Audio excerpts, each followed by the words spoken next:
tous, ici Azad du Dreamcast Show. On se retrouve aujourd'hui pour répondre à une des grandes questions du basket moderne. Qu'est-ce qu'un bon shooter à 3 points? Et pour répondre à cette question, comme Baptiste est actuellement en vacances, c'est Guillaume du Basket Lab qui me rejoint pour répondre à cette question. Et vous allez voir qu'il y a beaucoup de critères, de zones d'ombre, même de boîtes noires sur ce sujet.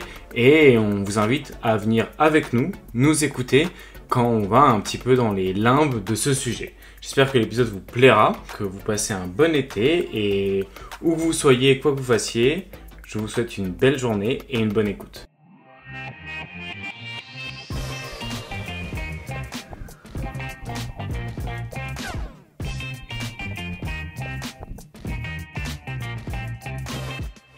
Bonjour à tous, du coup, on se retrouve aujourd'hui pour la grande question de l'été, enfin une des grandes questions de cet été, surtout dans l'évolution de la NBA actuelle. Qu'est-ce qui fait un bon shooter à 3 points? Et du coup, aujourd'hui, pour discuter avec moi, vu que Baptiste m'a laissé tomber, j'ai trouvé un remplaçant de qualité avec Guillaume. Du coup, bah voilà, bienvenue Guillaume, comment tu vas? Ça va très bien et toi? Bah ça va, un peu chaud, mais c'est la fin de la canicule, donc on croise les doigts, on enregistre encore les volets fermés, mais c'est bientôt la fin de l'horreur, donc voilà, on Je vois survit. que même pas 2 semaines, donc ça y est, t'as déjà piqué le podcast à Baptiste. J'avoue que je l'avais prédit, mais je pense pas que ça arriverait aussi vite. Donc ouais, assez étonné tout de même. Tu sais, c'est l'avantage de faire les moves l'été quand tout le monde est en vacances, s'occupe des Jeux Olympiques, prépare les vacances. Moi, je suis là, hop, je vole les contenus, je prends ma place petit à petit. J'espère qu'il écoutera le podcast quand même, mais oui, c'est vrai que moi, ça me stresse un peu de devoir avoir la responsabilité de garder l'enfant de Baptiste pendant ses vacances. Donc, on va voir. J'espère que je ferai une nounou de qualité. Mais voilà, je ne pique pas l'enfant. Je lui rendrai. En tout cas, on continuera à le partager une fois qu'il sera rentré de vacances. Oui, du coup, aujourd'hui, c'est un peu un podcast qui est venu d'une question qu'on a eue dans la conversation du trèfle, donc le podcast sur les Boston Celtics, et on a Johan qui demandait un peu à tous les gars du podcast qu'est-ce que c'est en fait un bon shooter à 3 points? À partir de quand on décide que c'est un bon shooter à 3 points? Et la conversation a un peu parti dans tous les sens, et je me suis dit, ah, c'est vrai que ça ferait un bon sujet de podcast. Donc déjà, merci à Johan pour l'idée. Et je me suis dit que ça pourrait être un bon sujet un peu théorique d'été. Et qui d'autre que Guillaume pour aborder des sujets théoriques justement. Et donc, je vais commencer avec une question toute simple pour toi, Guillaume. C'est, selon toi, qu'est-ce qui fait d'un joueur NBA un bon shooter à 3 points? Pour moi, un bon shooter à 3 points, c'est tu lui passes la balle, il shoot. Alors que le mauvais shooter à 3 points, On aurait bon, été bah, sûr. tu lui passes la balle, il shoot, mais bon, c'est un mauvais shooter à 3 points, quoi. Ouais, bah, c'était sûr et certain. Je me suis dit, c'est Euh, pas possible qu'on fasse pas une réfo nulle dès le début du podcast. Comme ça, c'est Nul! fait. Non, c'est les inconnus, ça, C'est les n'importe quoi. Non, inconnus. bah, je m'en vais. Non, mais c'est bon. C'est pas possible. Euh, Excuse-moi. C'était pas préparé, hein, c'était pas préparé. Non, un bon shooter à 3 points, mais justement, le problème, c'est que c'est comme si on disait c'est quoi un bon joueur de basket? Ouais. Et le problème, c'est qu'en fait, il y a plein de métiers dans le métier, quoi, finalement. C'est comme si je te dis c'est quoi un bon prof? Bon, bah, il y a des profs de chimie, il y a des profs de maths, il y a des profs de collège, t'as des profs de lycée. J'exagère, hein. Bon, il y a pas que maths et chimie, il y a aussi français, pardon. Français, espagnol, etc. Mais voilà, la difficulté, je pense, dans le fait de définir ça, c'est qu'on a quand même plein de métiers là-dedans et que bah, souvent, voilà, je pense qu'on va en parler, mais il y a le truc très basique qui est le fait de singulariser tout ça autour de un chiffre, le pourcentage à 3 points. Et évidemment, hein, c'est un peu le raccourci assez facile que tout le monde fait, grand public, les médias parfois un peu simplement, nous parfois aussi, où on fait ce truc-là. Et finalement, c'est vrai que la conversation, elle est beaucoup plus complexe, malheureusement, et on peut pas à ce point essentialiser et singulariser autour d'un chiffre, parce que bah, finalement, comme dit, hein, il y a tellement de métiers différents que en fait, tous ces chiffres ne peuvent pas être mis sur la même échelle, en fait. Est-ce que tu vas comparer alors, tu me diras, parfois, les chaînes de TV l'ont fait, l'ont fait, fut un temps, mais tu vas comparer le pourcentage de 3 points de, je sais pas moi, de Stephen Curry avec celui d'un mec qui a abandonné dans le corner, de Josh Giddey qui a abandonné dans le corner grand ouvert. Non, c'est pas les mêmes tirs, quoi. Donc, si tu dis, bah, lui, il est à 37% et lui à 38, ça n'a rien à voir, en fait. C'est pas les mêmes tirs. Donc, c'est pas parce que c'est la même stat, le même chiffre que c'est les mêmes tirs. Donc, bah, ouais, je pense qu'on va y répondre. On va essayer d'y répondre en tout cas. Mais qu'est-ce qu'un bon shooter à 3 points? C'est quelqu'un qui shoot bien, mais en fait, il y a plein de métiers, quoi. Et parmi ces chiffres, justement, il y a le pourcentage à 3 points qui est souvent évoqué. On a aussi un peu le volume qui est parfois évoqué, surtout en carrière. On a par exemple un Jamal Crawford qui doit faire partie des 15 joueurs les plus prolifiques à 3 points de l'histoire de la NBA. Et je pense que on peut avoir une sorte d'accord, toi et moi, pour dire que Jamal Crawford fait pas partie des meilleurs shooters à 3 points de l'histoire.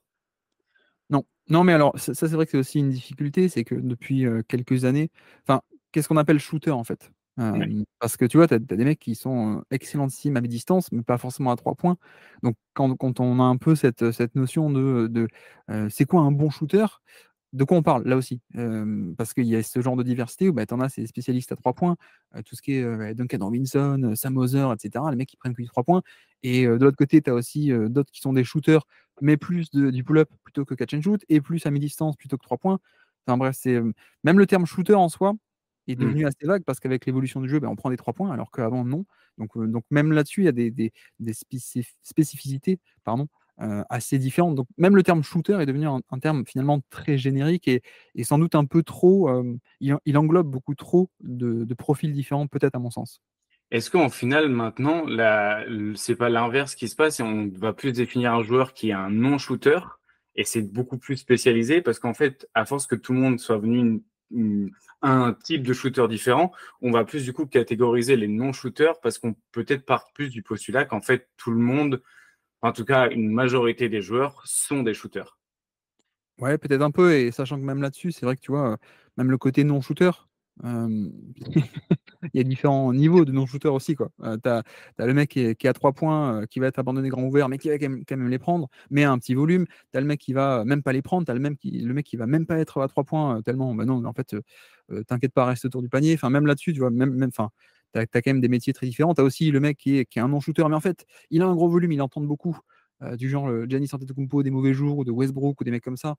Enfin voilà, même dans les mauvais shooters, tu as plein de, ou les non-shooters, tu as plein de trucs différents, quoi. Mais c'est vrai que le rapport de force est sans doute inversé, comment dire?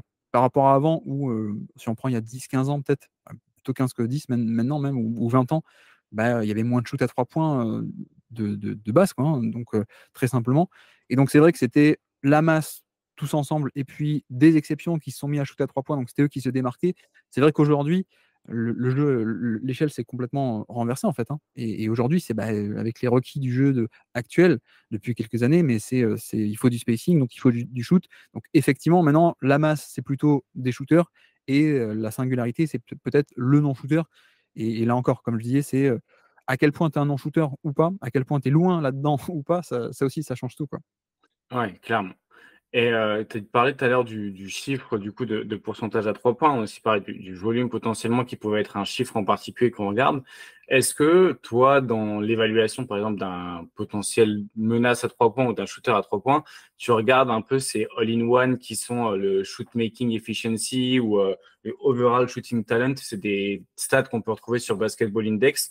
Est-ce que pour toi, ça a une plus grande valeur que les pourcentages à 3 points? Mais dans quelle mesure aussi ça n'a pas certaines limites?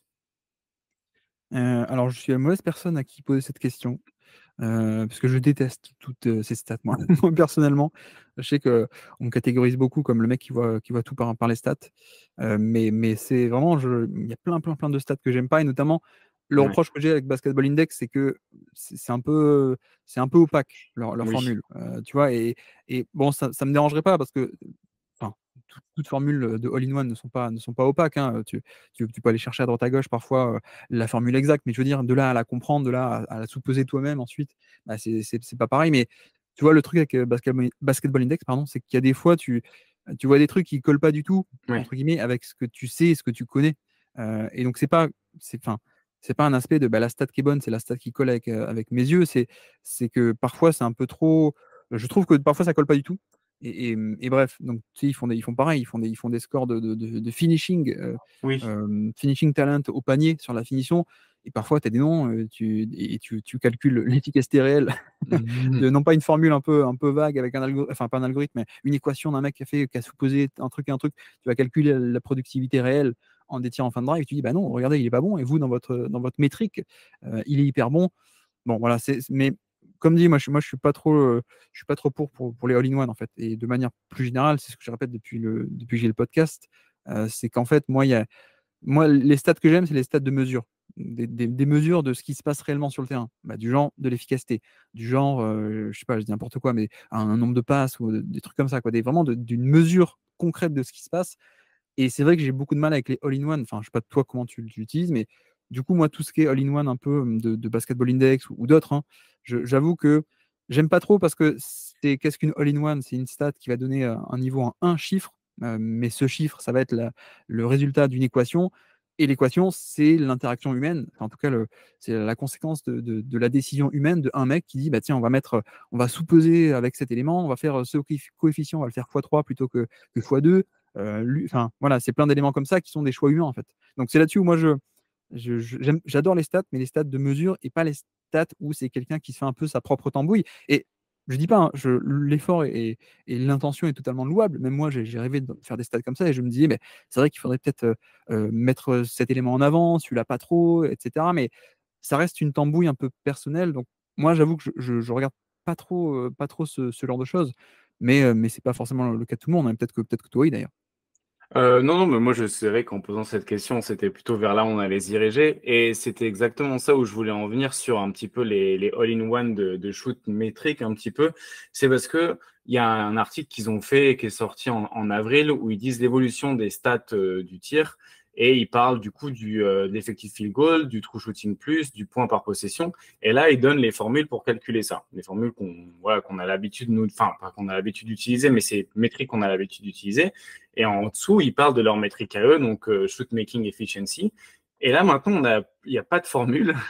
Il y a un texte qui explique comment peut-être ils expliquent une formule que Mmh. eux ont créée.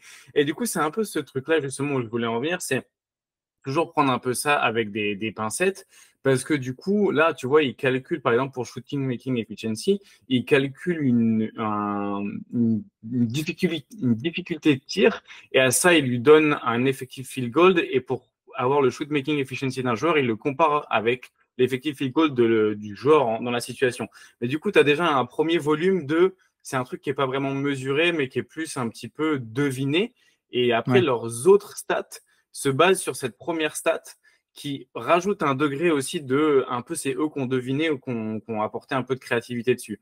Mais du coup, plus tu rajoutes des couches de all-in-one, en fait, déjà une all-in-one en elle-même, tu as un peu une couche ça mesure pas vraiment ce qui se passe, mais ça mesure plus l'avis du mec à créer le all-in-one sur ce qui se passe.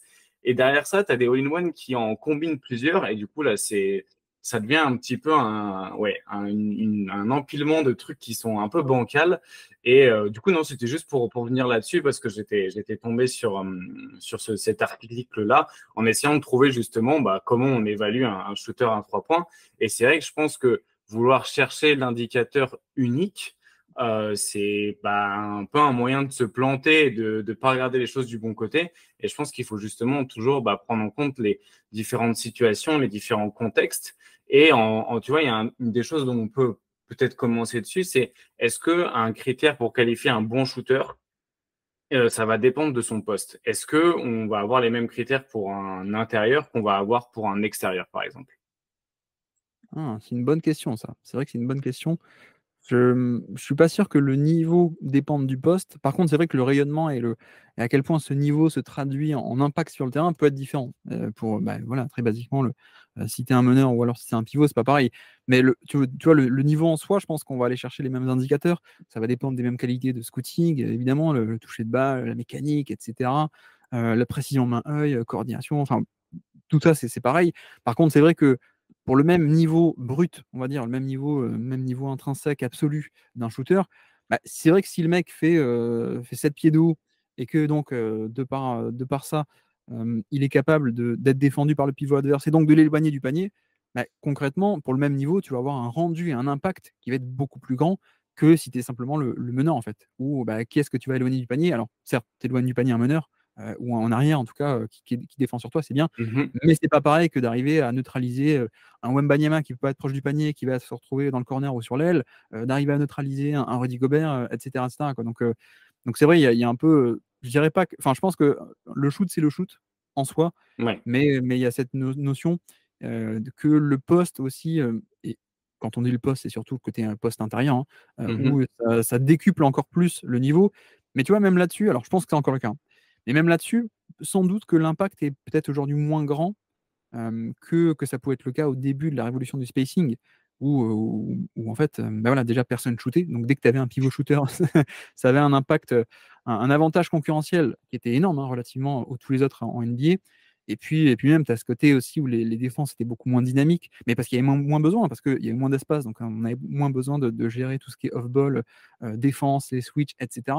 Et donc voilà, je pense qu'il y a 10-15 ans, pour le même niveau de shoot, un pivot shooter il y a 10-15 ans avait peut-être encore plus d'impact qu'aujourd'hui, où on voit bien en playoff, hein, au plus haut niveau, bah, c'est ce qu'a essayé de faire Boston, et ils s'y sont arrivés au tout début contre Dallas. Qu'est-ce qu'a fait Dallas? Bah, très rapidement, on a dit non, non, on switch, et puis Gafford ou Lively, bah, tu défends pas le pivot qui fait exprès de se mettre sur l'aile, tu vas directement proche du panier, et puis on fait des switches. Donc tu vois, même là-dessus, je pense qu'il y a encore une différence assez énorme, mais ça peut aussi tendre à se réduire de plus en plus, parce que les défenses aussi, bah, s'ajustent, quoi. Si tu as ce move de mon pivot shoot, donc je te mets en difficulté pour ton protecteur de panier, il y a aussi le contre-move de bah non, on se laisse pas faire et on fait des switches. Et puis voilà, si en plus tu restes à 3 points, on peut te mettre un petit dessus, quoi. À la base, on te pète un gros dessus parce que pour te défendre en termes de physique, en termes de 1 contre 1 proche du panier, etc. Mais si toi, ton move, c'est de te mettre loin du panier, bon, mais voilà, on te met un Irving, on te met un Kyrie Irving sur toi, et puis à Ford, il va pas aller attaquer le 1 contre 1 Irving, quoi. Donc bref, même là-dessus, je sais pas si tu vois ce que je veux dire, mais ça peut aussi tendre à s'amenuiser avec ce côté, le jeu de plus en plus ouvert, de plus en plus, les défenses de plus en plus dynamiques, polyvalents, etc., etc., quoi.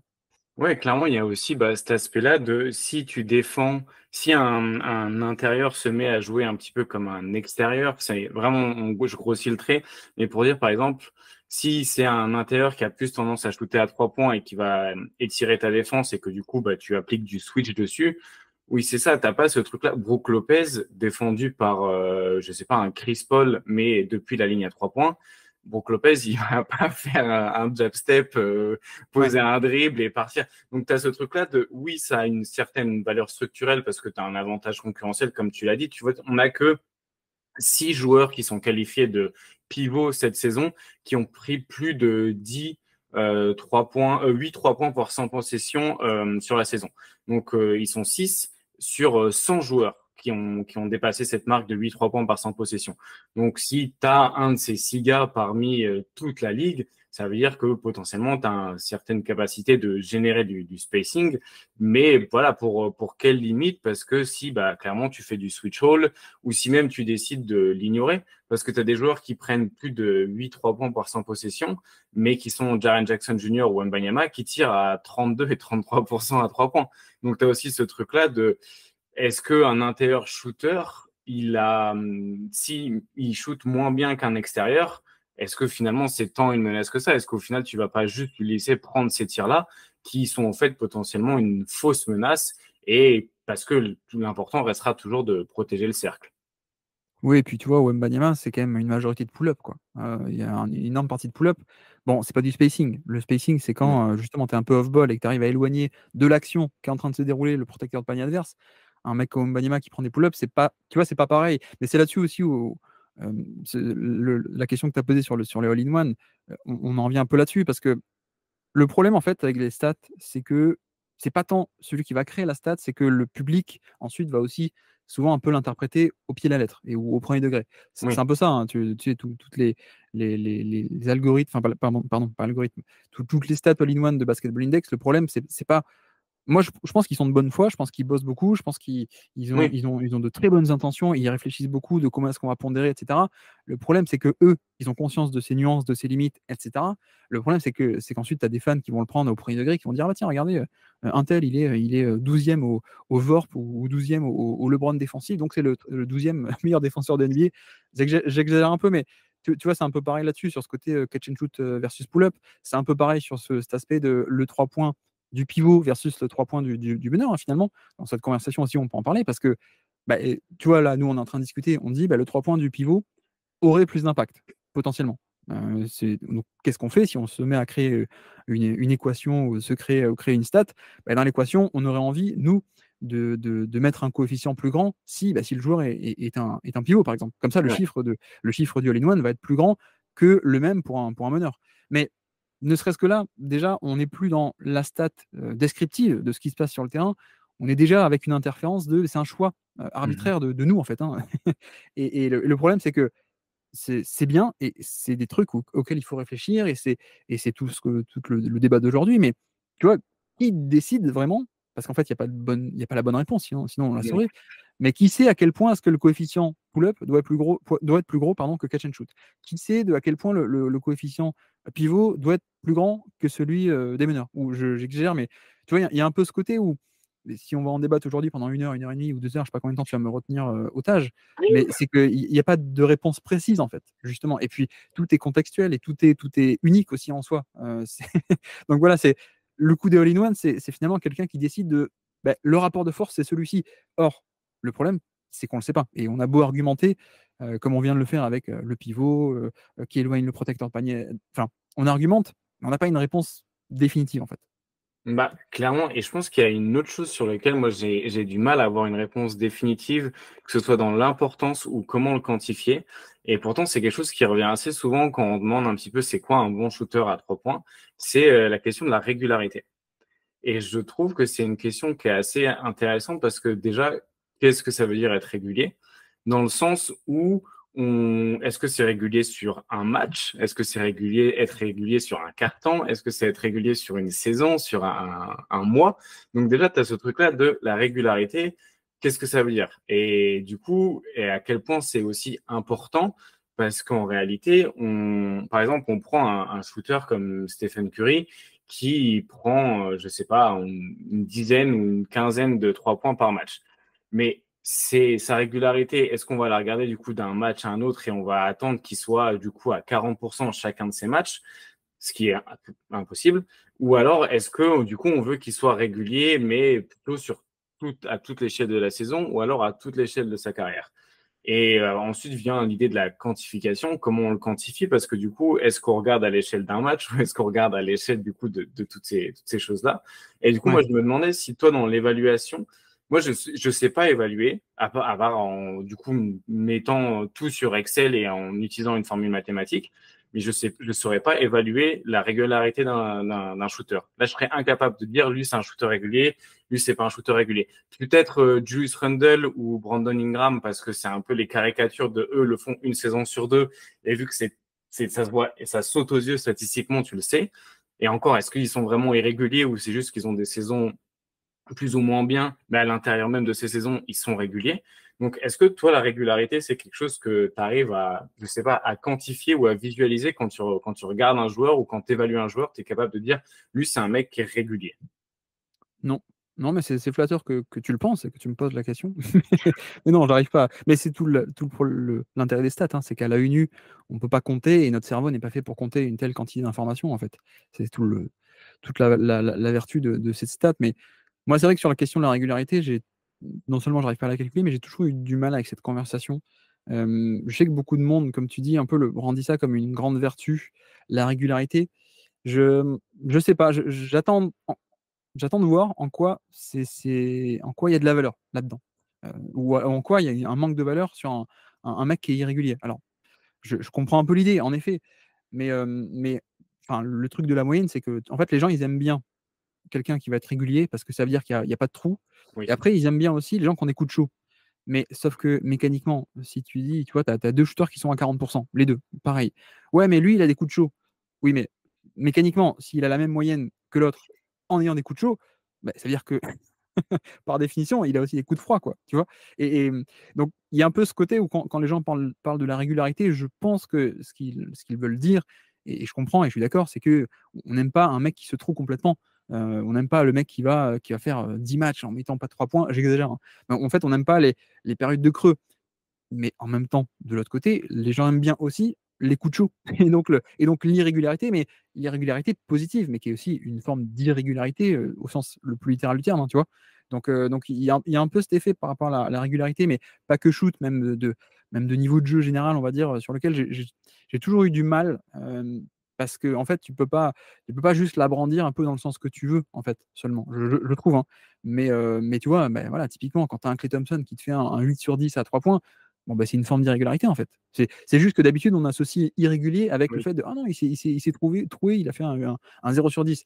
Bah, non, par définition, 0 sur 10 ou alors 10 sur 10, ce sont deux formes d'irrégularité par rapport à la moyenne. Donc je sais pas, et j'arrive pas trop à quantifier ça. Je suis pas sûr que ça ait une valeur, et si ça en a, je sais pas trop quoi faire parce que comme dit, il y a aussi beaucoup de valeur là pour le coup avec quelqu'un qui a une très forte variance. Et ça, bon, ça c'est un sujet encore plus large, hein, que je peux essayer d'aller chercher des podcasts de Daryl Morey qui en parlent ou des mecs comme ça, mais eux typiquement, Daryl Morey à l'époque des Rockets, année 2000, hein, il explique que c'est aussi pour ça qu'à l'époque ils font le trade de Ray Alston. Je suis même pas sûr que tu vois qui c'est, qui était un meneur un peu passeur quoi, voilà. Ils font ce trade pour aller chercher, je sais plus qui, je sais pas si c'est Aaron Brooks ou un mec comme ça, parce que en fait c'est un mec qui va apporter de la variance. C'est un mec qui justement peut avoir un coup de chaud. Alors ça veut dire que de l'autre côté il va aussi avoir des coups de froid, Ouais. mais qui peut avoir un coup de chaud. Et donc cette variance sur un match de playoff où ce sont des échantillons et des matchs qui sont pas beaucoup de matchs, hein, mais en fait un coup de chaud, donc une irrégularité, mais dans le sens positif, ça peut aussi être le truc qui te fait gagner un match, quoi. Donc voilà, comme dit, je comprends l'idée de bah oui, personne n'aime un mec qui est à 40%, mais qui peut te faire des matchs à 0 sur 10. Mais en même temps, je te dis, il y a aussi pas mal de GM et Sam Hinkie était un peu pareil, ou des mecs comme ça, un peu cette école de aller chercher ce genre de joker où tu comptes pas sur eux pour toute la série, tu comptes pas sur eux pour toute la régulière, mais tu sais que c'est le genre de mec qui, sur un match de playoff, là, match 5, finale de conférence, le mec qui sort du banc, le joueur de pull-up, et tu sais qu'il peut te faire un 8 sur 10 à 3 points, dont plus 10 sur 15 en tout au shoot, je dis n'importe quoi, hein, mais tu vois, pour moi, enfin bref, j'arrête de parler, excuse-moi. La question de l'irrégularité, il ne faut pas la voir que d'un point de vue négatif, il y a aussi, en Oui. fait, c'est ce qu'on appelle la variance, en fait. Ouais. Et en plus, je trouve que c'est tout ce que ça rejoint l'idée même du 3 points, en règle générale, cette question de variance, parce que je comprends qu'on puisse attendre d'un joueur NBA d'être régulier sur les lancers francs quand il tourne à 80% au lancer franc. Je comprends qu'on puisse attendre qu'à la fin d'un match, il en ait mis 8 sur 10. Mais le 3 points, vu que la réussite moyenne est beaucoup plus basse, enfin, je sais pas, mathématiquement, peut-être que je me trompe, hein, mais j'ai l'impression que vu que la réussite est beaucoup plus basse, c'est d'autant plus difficile d'être régulier sur un tir qui rentre à 37% du temps, de manière générale, que Ouais, sur un tir qui rentre 3 fois sur 4. Je trouve que ouais, la régularité, la variance est encore plus grande parce que c'est encore plus dur d'être régulier à 3 points que de l'être au lancer franc. Et je pense que c'est ça peut-être qui échappe un petit peu parfois dans l'emballement général d'un match ou d'une série où tu vas dire bah ouais non mais ce mec-là tu vois on peut pas compter sur lui parce qu'il est irrégulier. Là regarde sur cette série il est à 30% à 3 points alors que sur la saison il est à 40. Mais en fait une série de playoffs ça peut être que 4 matchs et 4 matchs c'est un échantillon ridicule et surtout que le volume à 3 points ainsi que sa réussite va beaucoup plus varier parfois que la fréquence et la réussite au lancer franc parce qu'on est sur des plus petits volumes et des plus petits niveaux de réussite. Donc je pense que c'est aussi ça parfois qui doit être difficile un petit peu à capturer dans l'emballement un peu émotionnel autour de la régularité, c'est qu'il est encore plus difficile d'être régulier à 3 points que dans n'importe quel autre domaine de basket parce que c'est le domaine où tu as le moins de réussite en réalité.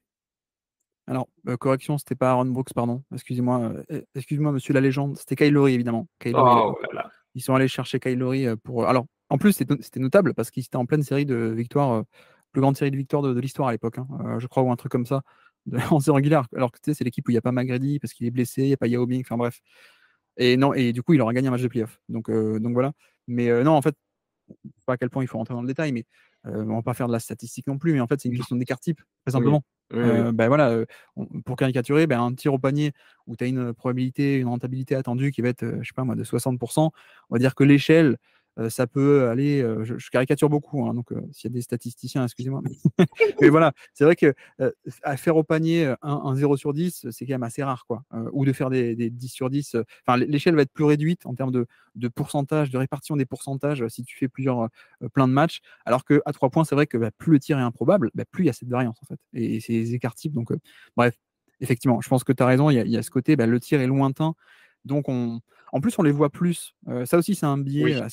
assez classique parce que tu vois, et, bon, aujourd'hui, on commence un peu à s'y habituer avec le 3 points, mais pendant longtemps, ça a été un mec qui loupe un jump shot à 2 points. On se dit, le cerveau humain, et nous, on a grandi et tout dans ça, et on dit, bon, ouais, il loupe un jump shot à 2 points, il loupe un jump shot, on n'y peut rien, tu peux pas mettre tout le temps. Alors que 3 points, il y a un peu ce truc où bah, c'est singularisé en dehors du jeu, quoi. En tout cas, tu le vois, le 3 points, parce que c'est un 3 points, quoi. C'est pas un tir normal.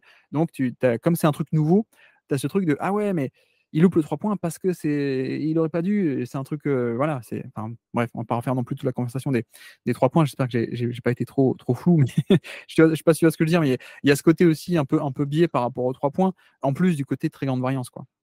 Ouais, moi, je trouve qu'il y a un truc qui le montre bien, c'est, je pense que ce serait même intéressant de faire un sondage, demander à des gens, vous pensez que Stephen Curry, grand ouvert à 3 points, il rentre combien de ces 3 points? Et Moi, j'ai la réponse, hein. oui, mais je pense que là, et tu demandes juste, est-ce que c'est plus d'une fois sur deux ou moins d'une fois sur deux? Et les gens vont se dire, bah, le meilleur shooter à 3 points de l'histoire, forcément, s'il est grand ouvert à 3 points pendant un match NBA, il en rentre plus d'un sur deux. Parce que Ouais. sinon, ça, c'est quoi le meilleur shooter de l'histoire? Il en met même pas plus d'un sur deux quand il est grand ouvert. Et la réalité, c'est que, bah, non. Il est à quoi? Il est à 45% en grand ouvert à 3 points en carrière, quelque chose comme ça. Stephen Curry, alors j'ai pris les tracking data, donc il y a pas avant 2013. Il est à 46, 46,4, Ce qui est et énorme. le Mais, 1er de ces 10 dernières années, qui s'appelle Kyle Korver évidemment, hein, un des meilleurs de l'histoire en shooting pur, mais il est à 49. ok. Entre 2014 et 2024, tu vois, sur les 3 points grands ouverts, hein, donc le Mhm. défenseur est à plus de 6 pieds. Tu vois que je prépare un peu les émissions. Il est à 49. Non, non, mais je te rejoins aussi sur cet aspect, et nous, en plus, nous, on crée du contenu, on en parle, on analyse toute l'année, et cetera, et même nous, on en parle comme si, et c'est le cas. Parce que, concrètement, dans les faits, oui, c'est le cas. Il y a une différence entre 36 et 42. Mais si on dézoome un peu, bah, 36-42 par rapport entre 0 et 100, c'est quand même extrêmement proche, 36 et 42, quoi, tu vois? Et comme tu dis, ben, en fait, le meilleur shooter de l'histoire, il met 40 de ses tirs, ou allez 43, il met 43 de ses tirs. Alors que tu as cette impression il met ses tirs à volonté, le côté, inarrêtable, enfin voilà, il en met 4 sur 10, quoi. Il faut se rendre compte aussi enfin, quand tu y réfléchis un peu, tu dis: «Ah ouais, 4 sur 10, c'est pas non plus des tonnes, quoi». Bah oui, non, mais c'est vraiment cool qu'on soit arrivé à ce point-là. C'est un peu le truc dont je voulais parler. Je trouve qu'il y a je sais pas, il y a une espèce d'emballement un peu émotionnel, je trouve, autour du 3 points et de l'importance que ça peut avoir, surtout bah, dans des fins de match. On a vu bah, Curry à la finale des Jeux Olympiques. Là, il en met. Tu vois, en plus, à ce truc-là, il est capable d'en mettre 4 d'affilée avec 2 personnes sur lui. Et du coup, tu te dis, bah, s'il en prend 10 grand ouverts, il devrait en mettre plus de 4. Et en fait, la réalité, c'est que non. Il y a des moments où en plus, c'est un bon exemple parce qu'au début du match, il a 2, 3 points grands ouverts, il les rentre pas.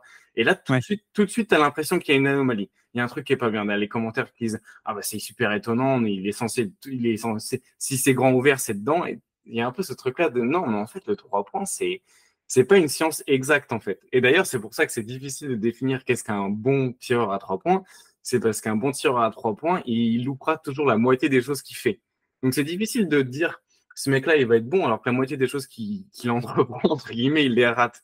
Et ouais, c'est celui qui est le plus proche d'en louper qu'un sur deux, entre guillemets, qui serait bon, en fait là-dedans. Donc, c'est vrai que l'émotion et un peu la perception des 3 points est assez intéressante. Et je trouve qu'il y a une autre partie qui est intéressante, c'est aussi la question de volume.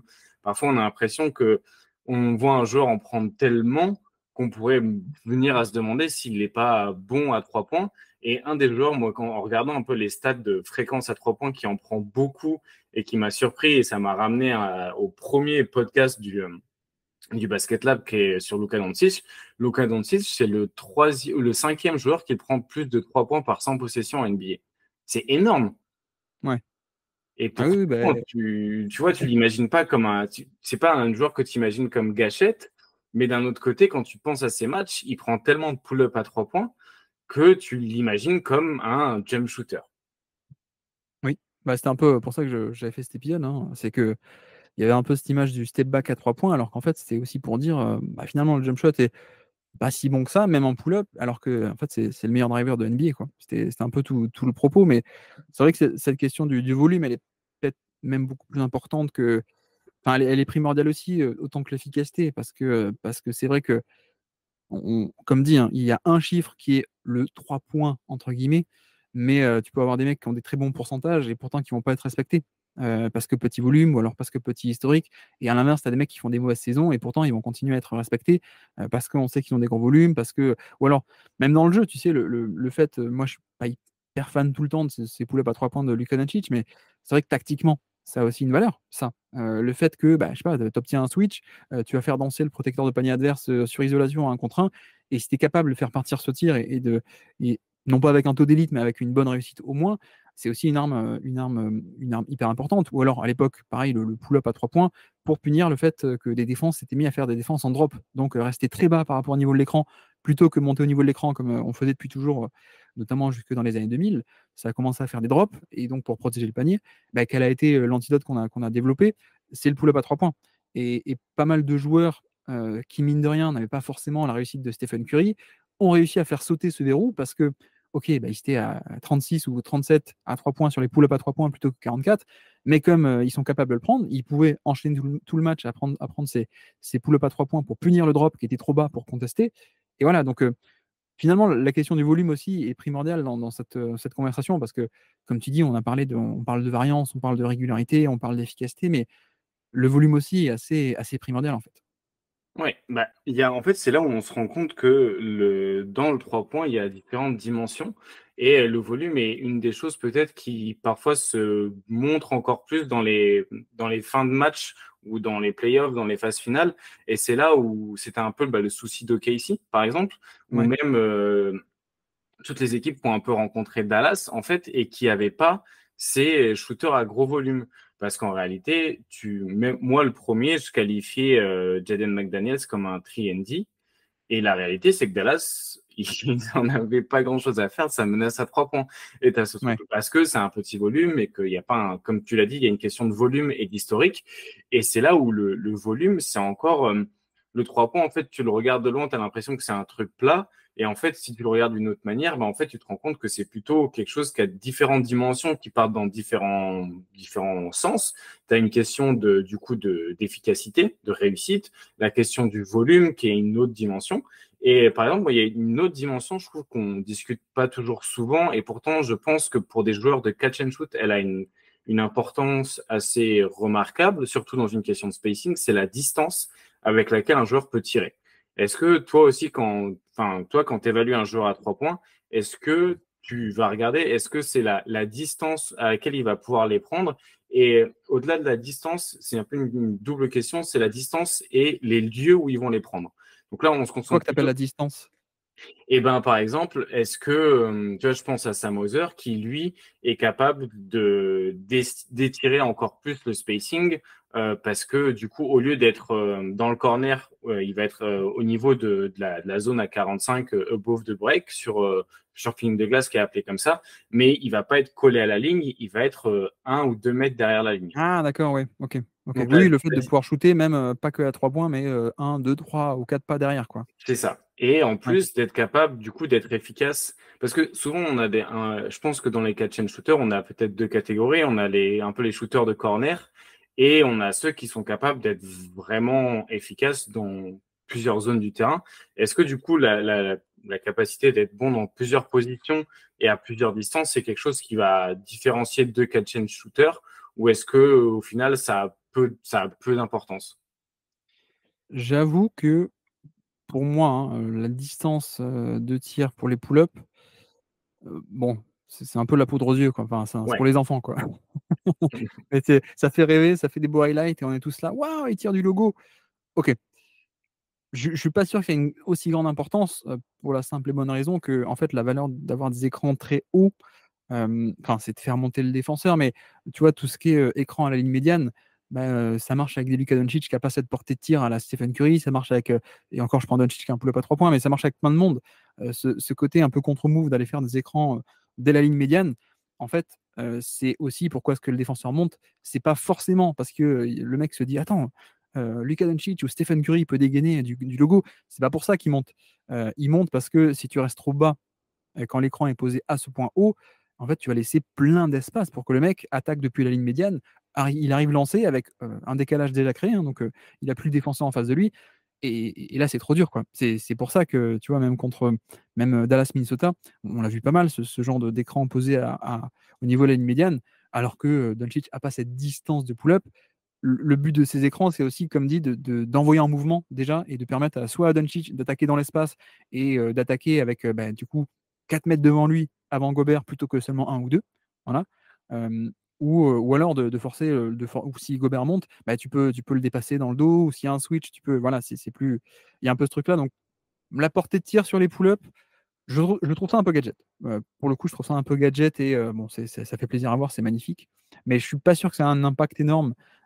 Par contre, de l'autre côté, c'est vrai que c'est peut-être un peu plus important pour les catch and shooters, comme tu l'as expliqué. Et je crois qu'on l'avait fait en live, hein, le final 2023 sur Twitch.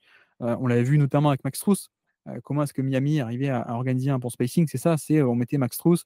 Je crois que Sam Hauser l'a fait aussi sur ces finales-là ou sur les playoffs. Il y a plein d'exemples comme ça où en fait, les schémas défensifs aujourd'hui en NBA, ça se repose aussi beaucoup sur les fameux stunts. Donc, un mec qui vient depuis l'aile, un défenseur qui vient depuis l'aile pour boucher l'espace un peu à l'intérieur, tête de raquette ou gêner le drive. Donc, voilà, l'idée, c'est j'aide et je reviens sur l'attaquant en quelques pas. Je fais un pas de côté, un pas de côté pour à la fois gêner le drive et ensuite revenir contester le 3 points. Et donc là, c'est là où pour moi la distance n'est pas gadget, n'est pas un truc de waouh, il a acheté depuis le logo, vous imaginez et tout. Et ça a vraiment un intérêt tactique pour le coup de mais en fait, non. Si tu es 1, 2, 3, 4 pas derrière la ligne à 3 points, ce fameux balayage que le défenseur est censé faire, je descends, enfin, oui, je descends un peu en milieu de terrain et puis je dois revenir sur le shooter, bah, tu peux plus le faire en 2-3 pas, quoi. Donc là-dessus, je pense que c'est un peu ce que tu dis, c'est que ça a une vraie valeur. Au niveau des catch and shooters, ce côté, la distance des catch and shooters qui peuvent faire, comme Sam Hauser, se mettre à 2 mètres de la ligne plutôt que coller à la ligne. Ça crée de l'espace en plus dans cette NBA, pardon, aux défenses qui essaient de priver d'espace de plus en plus.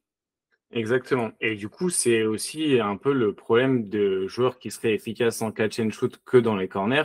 C'est que tu peux beaucoup moins étirer une défense depuis le corner que depuis cette zone à côté du porteur de balle en réalité. Ouais. Oui, et puis tu sais, sur les shooters de corner, qui est-ce qu'on a aujourd'hui en NBA qui est que un shooter de corner? En Hmm. vérité, il n'y en a plus tant que ça. Et c'est même pas par rapport au shoot, c'est par rapport au reste du jeu. Parce que, tu vois, là encore, on fait un podcast sur le shoot, mais en fait, tout est lié en basket. Tout est très intimement lié. Pourquoi est-ce que les shooters de corner n'existent plus? Bah, parce que justement, aujourd'hui, quand on fait un close-out, il faut être capable d'attaquer l'espace. Soit d'aller au panier, soit de poser un dribble ou deux et de faire une extra passe pour envoyer la balle ailleurs, etc. etc. On n'a même pas encore abordé ce sujet, mais bon, il y a qui? Il y a PJ Tucker, qui est un vrai shooter de corner et qui sait pas faire beaucoup plus, mais même lui, il commence un peu, la carrière est finie, quoi. Mais ça, c'est une vraie partie de l'évolution du jeu hein, qu'on a vu. Et donc là, on va rattraper tout ce qui est, non pas shoot, mais tu sais, le podcast qu'on avait fait sur les connecteurs, sur le fait que les 2 aujourd'hui doivent attaquer en sortie de dribble, doivent faire des passes, parce qu'il y a toute une génération. Bah, si tu vois, Steve Novak, on prend Steve Ouais. Novak, je ne sais pas si toi tu l'as vu jouer à l'époque, mais Steve Mhm. Novak, un des tout meilleurs shooters de l'histoire de la NBA, mais clairement, en termes de shooting pur, bon, on n'est peut-être pas au niveau Kyle Korver, mais on est un poil en dessous, quoi, tu vois, vraiment pas beaucoup. Mais pourquoi est-ce que les profils à justement, Ryan Anderson aussi, qui est pas, en termes d'efficacité, pas au même niveau, mais qui était un shooter d'élite, pourquoi est-ce que Ryan Anderson, du jour au lendemain, a disparu? Pourquoi est-ce que Steve Novak a disparu? Pourquoi est-ce que Chris Copeland ou des mecs comme ça ont disparu? Parce qu'aujourd'hui, et ça n'a rien à voir avec le shoot, c'est que aujourd'hui, il y a des requis, comme dit dans le jeu, plus d'espace, il faut avoir du dribble, faut jouer en sortie de dribble, faut jouer en mouvement. Donc ce côté seulement shooter de corner, je ne sais pas si tu as des exemples, mais moi, je pense que ça a tendance à se diminuer et qu'on préfère un peu le côté, lui, il va shooter un peu moins bien, mais quand il y a un défenseur pardon, qui fait un close-out dans le corner, il peut en faire quelque chose. Donc, on préfère le moins bon shooter, mais avec plus de skills, plutôt que le Steve Novak qui sait rien faire de plus que shooter, qui va être embêté en défense parce qu'il ne sait pas bouger, et qui même en attaque, ne sait pas bouger, et c'est embêtant, quoi. Ouais, bah, c'est bien, tu as mis le doigt directement sur PJ Tucker, qui est un joueur assez unique en termes de stats, avec 65% de ses tirs pris dans les corners et 0% above the break, donc à 3 points. Ouais, Et ceux qui ressemblent un peu à ça, dans la NBA, on va retrouver André Jackson Jr., mais petit ouais. échantillon, 480 minutes. Josh Green aussi, qui est à 32% de ses tirs dans les corners et que 16% above the break. Mais bon, Josh Green, on l'a vu quand même dans des capacités de connecteur, donc c'est peut-être plus son utilisation qui est faite ainsi C'est le fait de que jouer à Dallas, ouais, je pense. Avec voilà. Doncic, ouais. Cameron Reddish, qui va être un peu dans ce style-là, et ensuite, bah, ça va être à peu près tout. Isaac Okoro, qui c'est vrai, lui, pour les coups, correspond peut-être plus un peu à l'archétype qui a peut-être plus du mal à enchaîner après un close-out. Daniel House, qui est du coup plus un joueur un peu comme les PJ Tucker, les anciens de Houston qui restaient dans les corners.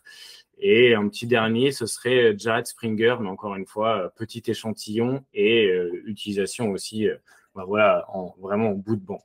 Donc c'est vrai que c'est quand Ouais, et même puis tu vois, en même train de là-dessus, c'est peut-être disparaître. aussi le côté où c'est des petits qui sont mis dans le corner. Oui, Tu vois, je pense à Josh Green. Mais pourquoi? Parce que non seulement ça permet, enfin, le gros, il est ailleurs. Comme ouais, ça, comme ça, le pivot, il se met dans l'aile et il est défendu par le pivot. Donc, le pivot n'est pas dans le corner, proche de la ligne de fond, à pouvoir aider au panier. Et puis surtout, tu vois, un mec comme Josh Green, un mec comme Okoro, c'est aussi des excellents cutters. Donc, on aime bien aussi les mettre dans les corners pour ça. Pour ce ouais. côté, bah, si ça vient aider, ils vont pas rester à 3 points à prendre le shoot. Ils vont aussi couper dans le dos et faire ce genre de cut. Bon, s'ils ont beaucoup de tirs dans les corners, c'est qu'ils peuvent pas le faire tout le temps. Donc, il y a des fois, juste, ils restent à 3 points et ils le prennent le shoot, comme tu dis. Mais tu vois, Josh Green, Okoro, des mecs comme ça, c'est pas exactement ce que j'appellerais des shooters statiques à la PJ Tucker, quoi. Donc c'est vrai que le profil est assez unique, quoi. Mais tu vois, même un George Niang, qui est un shooter Ouais. d'élite, hein, George Niang, bah, même lui, on voit qu'il il a un peu de dribble, il peut attaquer en mode tank, il attaque un peu en sortie de dribble, donc c'est pas la folie, mais il y a un peu, quoi. Mais vraiment, le côté à l'ancienne du 3 points statique, il y en a quand même de moins en moins, je trouve, en NBA, ou alors peut-être chez des pivots un peu type Brook Lopez ou des mecs comme ça, qui Mhm. sont un peu plus statiques, mais aussi de par leur jeu, quoi. De par leur jeu, et puis Brook Lopez, c'est de par son âge aussi, parce que tu as un peu la nouvelle vogue des intérieurs Porzingis, Chet Holmgren, qui, eux, peuvent quand même attaquer en close-out. Si le close-out est fait par un autre pivot, ça se passe assez bien. Après, voilà, donc, comme on disait encore une fois, si tu switches de partout, bah, potentiellement, ça va être plus difficile d'attaquer le close-out. Et c'était marrant parce que c'était une de mes questions, c'est est-ce que pouvoir attaquer un close-out fait de toi un meilleur shooter? Et je pense que dans la réalité des choses, c'est que surtout dans la NBA actuelle, si t'es pas capable d'attaquer un close-out, bah tu joues pas en réalité. Ouais, ça fait pas de toi un meilleur shooter en soi, dans le référentiel du shoot, mais ça fait de toi un meilleur joueur. Ouais. Mais tu sais, c'est comme un peu, enfin, les meilleurs défenseurs au monde ne sont pas en NBA, en vrai, en basket. Parce que pour exister en NBA, il faut aussi un peu d'attaque. Donc en fait, si tu es juste un méga défenseur et que tu as zéro en attaque, finalement, tu peux pas exister en NBA. Donc tu es dans des ligues mineures. Tu sais, je pense à ça parce qu'André Robertson, par exemple, j'ai vu qu'il faisait des 30 ou 40 points, donc je sais plus quelle ligue. Mais en NBA, c'est plus assez viable, quoi. Donc je pense que ça change rien par rapport au shoot, mais ça change par rapport à la viabilité du profil plus généralement. Mais c'est marrant parce que tu parles de Porzingis avec Chet Holmgren, tu vois, je le mettrais plus proche d'un Brook Lopez qu'un Chet Holmgren sur l'échelle, on va dire, de mobilité et de attaquer close-out. Porzingis? Ouais, Oui, oui, oui, mais justement, c'était pour un peu faire le Porzingis, il est un peu entre les deux, peut-être plus proche que ouais, Brook ouais, ouais. Lopez, mais tu as ce truc-là au fur et à mesure des années, ces joueurs de 7 pieds qui ont du shoot à 3 points, ils apportent petit à petit l'attaque de close-out. Ce qui est marrant, c'est que Porzingis, c'est pas vraiment le close-out qu'il peut faire à côté de ça, c'est le post-up, alors que Chet Holmgren, il rajoute encore d'autres choses par-dessus. Ouais, ouais. Donc, au fur et à mesure des années, tu rajoutes aussi des couches de skills que tu peux faire pour attaquer les close-out ou pour punir les mismatchs. Hmm. Non, mais après, oui, hein, Vucevic aussi, je pense qu'on peut le mettre un peu là-dedans, dans le côté. Enfin, shooter, j'allais dire shooter, alors qu'en vrai, il est pas très shooter. Mais shooter un peu statique, ou ça, c'est un peu le poste de pivot, ouais, peut-être qui veut ça aussi en partie, je pense. Et du coup, c'est marrant qu'on parle du poste de pivot parce que du coup, si un joueur est pivot, c'est qu'il est entouré de quatre autres joueurs. Et il y a une autre question un petit peu, moi, je me posais, c'est est-ce que le talent l'évaluation d'un shooter à 3 points peut dépendre un petit peu des autres joueurs sur le terrain? Dans le sens où est-ce que un joueur qui est qualifié comme un bon shooter à 3 points, il peut devenir une non-menace ou un non-shooter parce que en réalité c'est le moins bon shooter sur le terrain de son équipe et par conclusion on va décider de pas le respecter. Et c'est par exemple ce qu'on a pu voir avec les Warriors qui ont essayé de faire ça contre Boston face à Jaylen Brown où ils ont décidé de pas défendre sur lui à 3 points pour protéger la raquette. Bon, pour le coup ils l'ont payé. Mais est-ce que toi, c'est des choses que tu as déjà vues dans d'autres contextes où un joueur qui est d'habitude respecté perd sa valeur parce qu'en réalité, c'est le moins bon des cinq au shoot et du coup, il n'est plus respecté et la valeur un petit peu de spacing disparaît. Je pense que ça peut exister, surtout en playoff, où finalement, je pense à un mec comme Lou Dort ou des mecs comme ça, qui font des. Tu vois, Lou Dort sort d'une bonne saison, il n'a pas toujours été respecté. Tu as parlé de McDaniels, Ouais, mais après, je pense que c'est quand même pas hyper fréquent parce que Jalen Brown, c'est quoi? C'est Boston, c'est peut-être le meilleur spacing de l'histoire de la NBA, ouais, je pense. on n'est pas encore, je pense, hein, je pense qu'on n'est pas encore au point où tu as des shooters qui sont corrects, voire même bons, qui, de par le simple fait d'être le moins bon des 5, devient non défendu. Je ne suis pas sûr qu'on en soit encore là. Je pense que c'est plus applicable déjà en playoff ou sans ce côté maillon faible sur le terrain des 5, mais maillon faible par rapport à des standards plus élevés. Ça existe.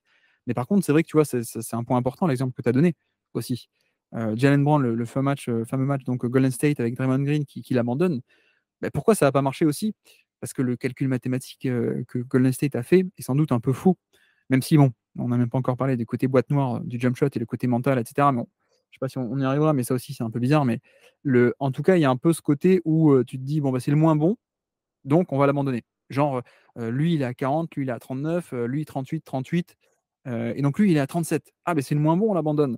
Sauf que, qu'est-ce qui se passe? Si tu défends les autres normalement, bon, bah, ok, t'as une réussite attendue pour les autres avec des tirs contestés, hein, je caricature, mais qui vont être, bah, comme d'habitude, de 39, 38, 37, 37. Ok. Sauf que le mec que tu abandonnes, mais il va avoir des tirs extrêmement ouverts. C'est le schéma. Donc, en fait, il ne va pas shooter à 37% comme sur le reste de la saison de manière organique, avec dans le lot beaucoup de tirs défendus et voilà dans le jeu. Enfin, si tu lui laisses des tirs grands ouverts, mais en fait, la réussite attendue, elle ne va pas être à 37. D'un coup, elle va monter à 40, 42, 45%. Donc, je ne sais pas si tu vois ce que je veux dire, mais le calcul était totalement erroné de se dire, bon, ben, c'est le moins bon des 5, donc on l'abandonne. Il est que à 36 ou 37, ok. Et sauf que non, parce que si tu lui donnes que des tirs très grands ouverts parce que son défenseur, il se barre, il le laisse, il abandonne, bah, il va shooter à beaucoup mieux que 36 ou 37, en fait. Ouais, mais j'avoue que sur Jalen Brown, je sais pas si le calcul a été si mauvais que ça, ou c'est juste ils l'ont payé très cher et du coup, ils sont passés un peu pour des idiots parce que c'est pas non plus Jalen Brown un shooter à 3 points. Tu vois, il est à 36% sur les grands ouverts. Il est à, je crois, c'est 37%, quelque chose comme ça. Et ouais, 39% là sur cette saison et sur les ouverts et 33% sur les grands ouverts. Et c'est un joueur aussi qui n'a pas une mécanique qui est imparfaite, disons, et c'est un mauvais joueur de lancer franc, tu vois, en carrière, qui est entre 65 et 70% au lancer franc. Donc, Ouais. tu as aussi ce truc-là là, ça n'a pas marché. J'aurais aimé le voir. J'aurais aimé une autre équipe que les Warriors réessaye le coup sur Jalen Brown et voir à quel point aussi tu as cette notion de joueur un peu implacable à 3 points. Parce que s'il y a un joueur à Boston, je pense, du 5 majeur sur lequel ils auraient pu tenter cette tactique, et pour moi, ça m'a pas du tout choqué, c'est Jalen Brown parce que c'est pas c'est pas ce que je qualifierais de. Tu vois, tu parles souvent de driver implacable. Lui, je le qualifierais pas potentiellement de driver implacable, mais on en revient au fait des échantillons petits à impact énorme. Où il en a mis 2 ou 3 d'affilée. Et du coup, ça fait 9 points et ça fait aussi une impression visuelle Ouais. bah, t'as ce truc-là de potentiellement, c'est aussi encore, on revient, tu parlais de boîte noire, mais la capacité à enchaîner les tirs à 3 points, est-ce que le fait d'en avoir mis un ou deux avant, d'être mis dans une certaine position, ça influe sur le pourcentage qui arrive, les pourcentages qui arrivent après? Moi, je ne pense pas, mais encore une fois, c'est pas du tout justifiable et justifié. Mais tu as ce truc-là est-ce que en réalité, le calcul, tu le trouves pas plus erroné parce qu'il n'a pas marché que si ça avait été le cas? Il y a peut-être un biais du résultat, en effet. Après, ce que je veux dire, c'est que, en fait, il y a deux conversations. Il y a la réflexion probabiliste, premièrement, Hmm. et après, il y a la réalité du jump shot. Mais tu vois, sur le calcul probabiliste, bah, si tu te dis Tatum est à 40, Jrue Holiday est à 42, Derrick White il est à 40 aussi, Porzingis il est à 40, et Brown il est à 37. Bon, c'est le moins bon. On va le laisser grand ouvert, sauf que en carrière, grand ouvert, Jalen Brown, donc en plus de 1000 tentatives sur des tirs à plus de 6 pieds, où le défenseur est à plus de 6 pieds de lui, donc très grand ouvert, bah, il est à 39%. Donc, sur le calcul probabiliste, je ne sais pas si tu vois ce que je veux dire, mais il y a un peu ce Hmm. côté où, bah, forcément, si tu vas laisser ouvert, dans une moyenne statistique, bah, finalement, tu en fais lui-même un joueur meilleur, quoi, en termes de résultats attendus. Donc, bah, finalement, Jalen Brown, grand ouvert que tu abandonnes, bah, au final, il a la même réussite attendue qu'un Jason Tatum. Donc c'est là-dessus où le calcul est bizarre. Mais après, je te rejoins que je pense que le calcul n'était pas que ça. Il y a la deuxième partie qui, pour moi, que le jump shot est vraiment une boîte noire où l'influence du mental est assez énorme, et ça, on peut pas trop le calculer, on peut pas trop le déterminer. Mais vraiment, pour moi, il y a cette notion, en tout cas, où qu'est-ce qu'un jump shot? C'est de l'exécution, mais c'est inconscient, en fait. C'est à quel point ton cerveau est capable d'exécuter de manière inconsciente de la bonne manière le shoot, en fait. Et bon, ça, c'est aussi une qualité intrinsèque, hein. C'est pas, tu vois, Stephen Curry, c'est le meilleur du monde. C'est pas juste parce que il a un bon toucher, c'est pas juste parce que sa mécanique elle est comme ci ou comme ça. Je pense qu'il y a aussi un capital génétique aussi il est capable de reproduire le bon geste bien mieux et bien plus souvent. Bah, c'est comme voilà, tout le monde, on a vu les Jeux Olympiques, tout le monde ne peut pas être danseur ou gymnaste avec cette précision de geste. Donc tu vois, il y a cette donnée, il y a cette donnée-là aussi. Mais ce que je veux dire, c'est que quand tu fais ce genre de stratégie, tu essaies un peu de miser sur le côté boîte noire en fait. Et le côté, s'il commence à en louper un ou deux, en fait, on Mm. peut jeter à la poubelle tout ce qui est chiffre de réussite moyenne attendu. Ça n'a plus aucune valeur, évidemment. C'est du cas par cas, hein, c'est du unique. Et donc, le fameux Jalen Brown, 39% sur les tirs très grands ouverts. Ok, mais ça, c'est la théorie probabiliste, c'est la moyenne. Mais sauf qu'en vrai, s'il commence à en louper deux ou trois, et avec en plus cette pression de on le laisse ouvert, et donc il y a un peu cette pression-là, quoi, de manque de respect ou quoi, mais en fait, tu mises surtout sur le fait que la machine s'enraye. Et c'est un peu pareil avec le hack shack d'ailleurs. Et les lancers francs. Mais c'est voilà, je pense que la stratégie, elle est pas que probabiliste, elle misait aussi sur ça. Mais comme tu dis, le fait est que le 3 points, il y a aussi cette variance. Et quand je parlais de boîte noire mentale, il y a l'effet inverse. Il y a l'effet de bah tiens, j'en mets un, j'en mets deux. Et puis mécaniquement, tu arrives à exécuter le geste beaucoup mieux. Tu sais pas pourquoi, tu es ce qu'on appelle être en forme ou voilà, tu étais en rythme. Et d'un coup, bah, tu passes un peu pour un con parce que ta stratégie, elle t'est revenue en pleine face. Mais c'est aussi le principe même de cette stratégie qui vise à, à mettre le doigt sur ce côté mental. Il y a des fois, ça tombe en ta faveur parce que le mec, c'est un cercle vicieux. Et il y a des fois, mais il commence à les mettre, il met tout et tu passes pour un blaireau, quoi. Ouais, d'où l'avantage aussi d'avoir 82 matchs de saison régulière où tu peux te planter sur un match et c'est pas très grave. Et si Ouais. ça fonctionne, on va crier au génie. Et tu as un peu ce truc-là c'est bah, des risques très hauts, mais des récompenses qui peuvent être très hautes. Et à l'inverse, bah, du coup, tu peux aussi t'en prendre. Je sais plus combien ils avaient perdu mais ils avaient perdu de, je sais pas, 50 points, quelque chose comme ça. Enfin bon, bref, c'est une sacrée tartine qu'ils avaient mangé. Mais voilà, c'était un peu aussi l'idée de parler de ce contexte-là. Et c'est intéressant que tu sois allé sur un peu la boîte noire et qu'est-ce qui est difficile bah, du coup à mesurer, vu qu'on nous on aime bien les choses qui sont mesurables, c'est l'impact sur le spacing d'un joueur. Est-ce Ouais. que toi, tu as des choses qui te viennent en tête tu vois, tu es capable de dire, toi, tu as une impression visuelle de ce mec-là, il a un impact positif sur le spacing, parce que tu regardes les matchs. Et ensuite, nous, ce qu'on aime bien faire, c'est d'aller vérifier dans les chiffres qui mesurent ce qui se passe sur le terrain.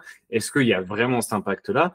Et il y a toujours un peu ce truc-là mais comment évaluer l'impact sur le spacing d'un joueur? Est-ce que toi, tu as des façons de le faire actuellement ou des choses que tu penses qui pourraient permettre d'évaluer l'impact sur le spacing?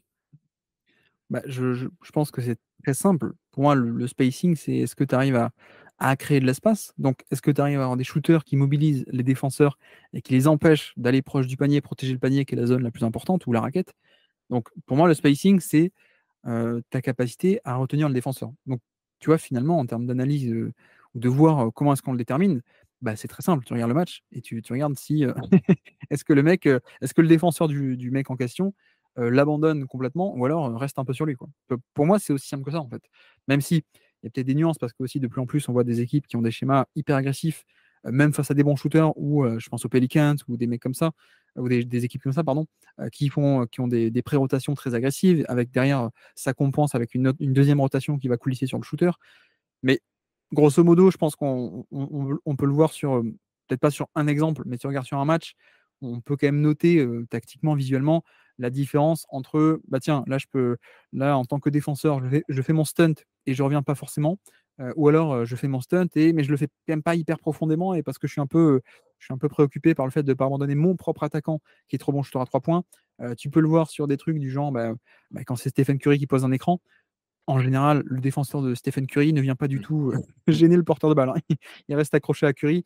Enfin, voilà, tu as plein d'exemples comme ça où finalement tu regardes un match et le choix du défenseur, le niveau de à quel point est-ce qu'il s'aventure en dehors de son truc ou pas, à quel point il fait la rotation ou pas, je pense que ça, c'est des exemples assez simples, assez concrets de est-ce que le joueur crée du spacing. Mais après, c'est pareil. le spacing, là, on en parle en termes individuels, mais finalement, c'est un ensemble, c'est un collectif, le spacing. Et c'est un peu comme j'ai l'habitude de dire, c'est comme en randonnée, tu sais. Alors, la vitesse de groupe en randonnée, c'est la vitesse du membre le plus lent de la randonnée. Et le spacing, c'est un peu pareil. Souvent, le spacing, c'est la qualité de ton spacing dépend de à quel point ton moins bon shooter est un bon shooter, en fait. Ouais, clairement. Ou alors à quel point tu arrives à en faire une autre menace. À quel Ouais, point tu ouais, ouais. arrives, ton randonneur qui est le plus mauvais, bah, tu lui fais pas porter de sac ou tu vois, enfin, tu vois, t'as Oh, l'analogie! l'analogie, le randonneur le plus lent, tu peux aussi lui filer les outils pour qu'il reste le plus lent, mais qu'il tire moins vers le bas, entre guillemets, Ouais, ouais, ouais. le groupe en tant que tel. Et oui, oui, bah moi, je pense que c'est un très bon moyen d'évaluer le spacing. On avait fait une interview de Marc Campbell avec Q-Basket, qui est un coach ouais, qui a apparemment aidé des shooters, des joueurs à une NBA à travailler sur leur tir, dont Malik Beasley, et qui disait que lui, une des choses qu'il regarde pour évaluer si son travail était bien fait d'une saison sur l'autre, c'est la position des défenseurs par rapport aux joueurs qu'il a coachés au moment de l'aide. Ouais. Est-ce qu'il reste sur le nail, donc est-ce qu'il a les deux pieds sur la ligne à des lancers francs pour aider sur le drive, ou est-ce qu'il est un peu avancé d'un pas ou de deux pas? Et c'est encore ce truc-là, donc c'est difficilement quantifiable. Mais tu peux le voir avec les yeux. Pour le coup, là, le high test, entre guillemets, là, il est factuel parce que tu peux voir factuellement si le joueur le respecte ou ne le respecte pas et de quelle manière. Donc, je pense que c'est un bon indicateur. Il y a peut-être vu que ça fait bientôt 1 heure qu'on s'aventure un peu dans ce terrain vague. Je pense que ça rejoint ce qu'on va essayer de faire après, qui est de classer les meilleurs shooters NBA. La question, ce serait, est-ce qu'on peut être un des meilleurs shooters NBA si on n'est pas capable de se créer son propre tir? Est-ce qu'on peut être un bon prof si on ne sait pas parler espagnol? Ça dépend un prof de quoi, du coup. Ah ben voilà, exactement. C'est un peu ce que je te disais, tout à l'heure, c'est qu'il y a tellement de métiers différents.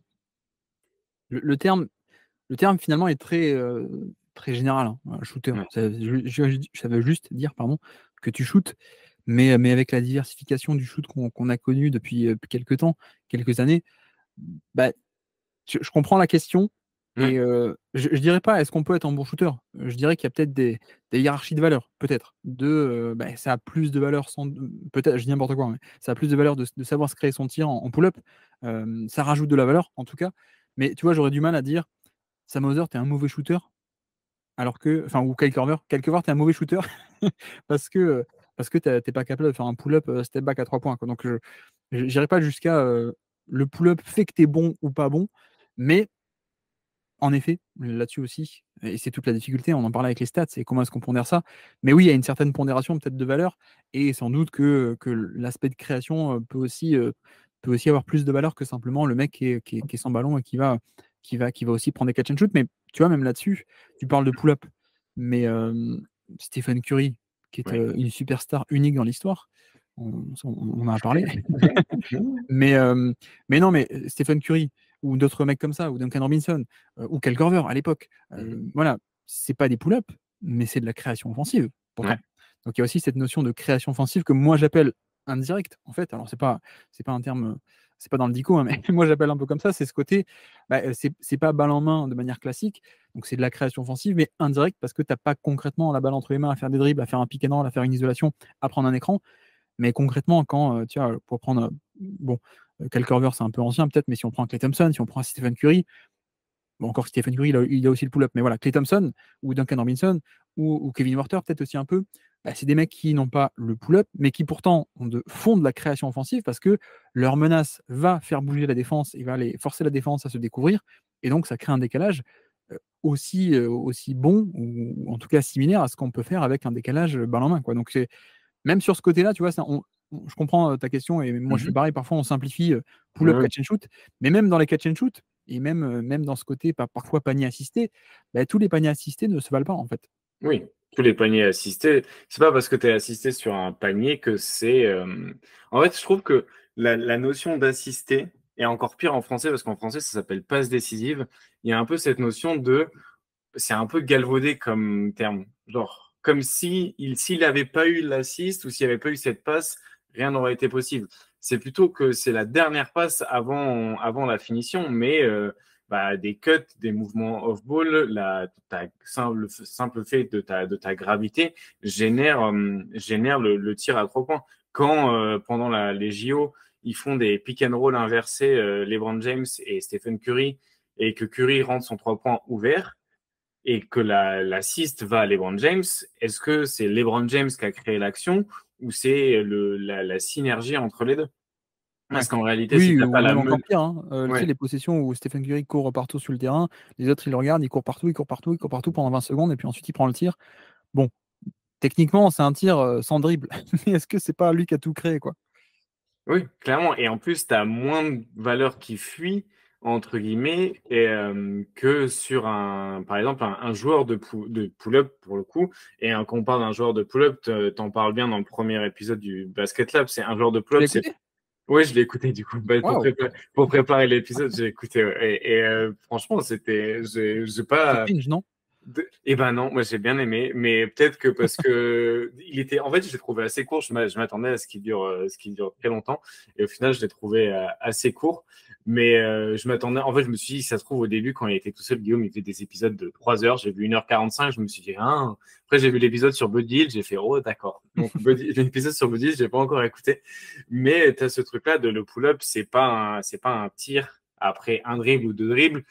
On peut considérer ça un pull-up après 3 dribbles, entre guillemets, pour la plupart du temps. Ouais.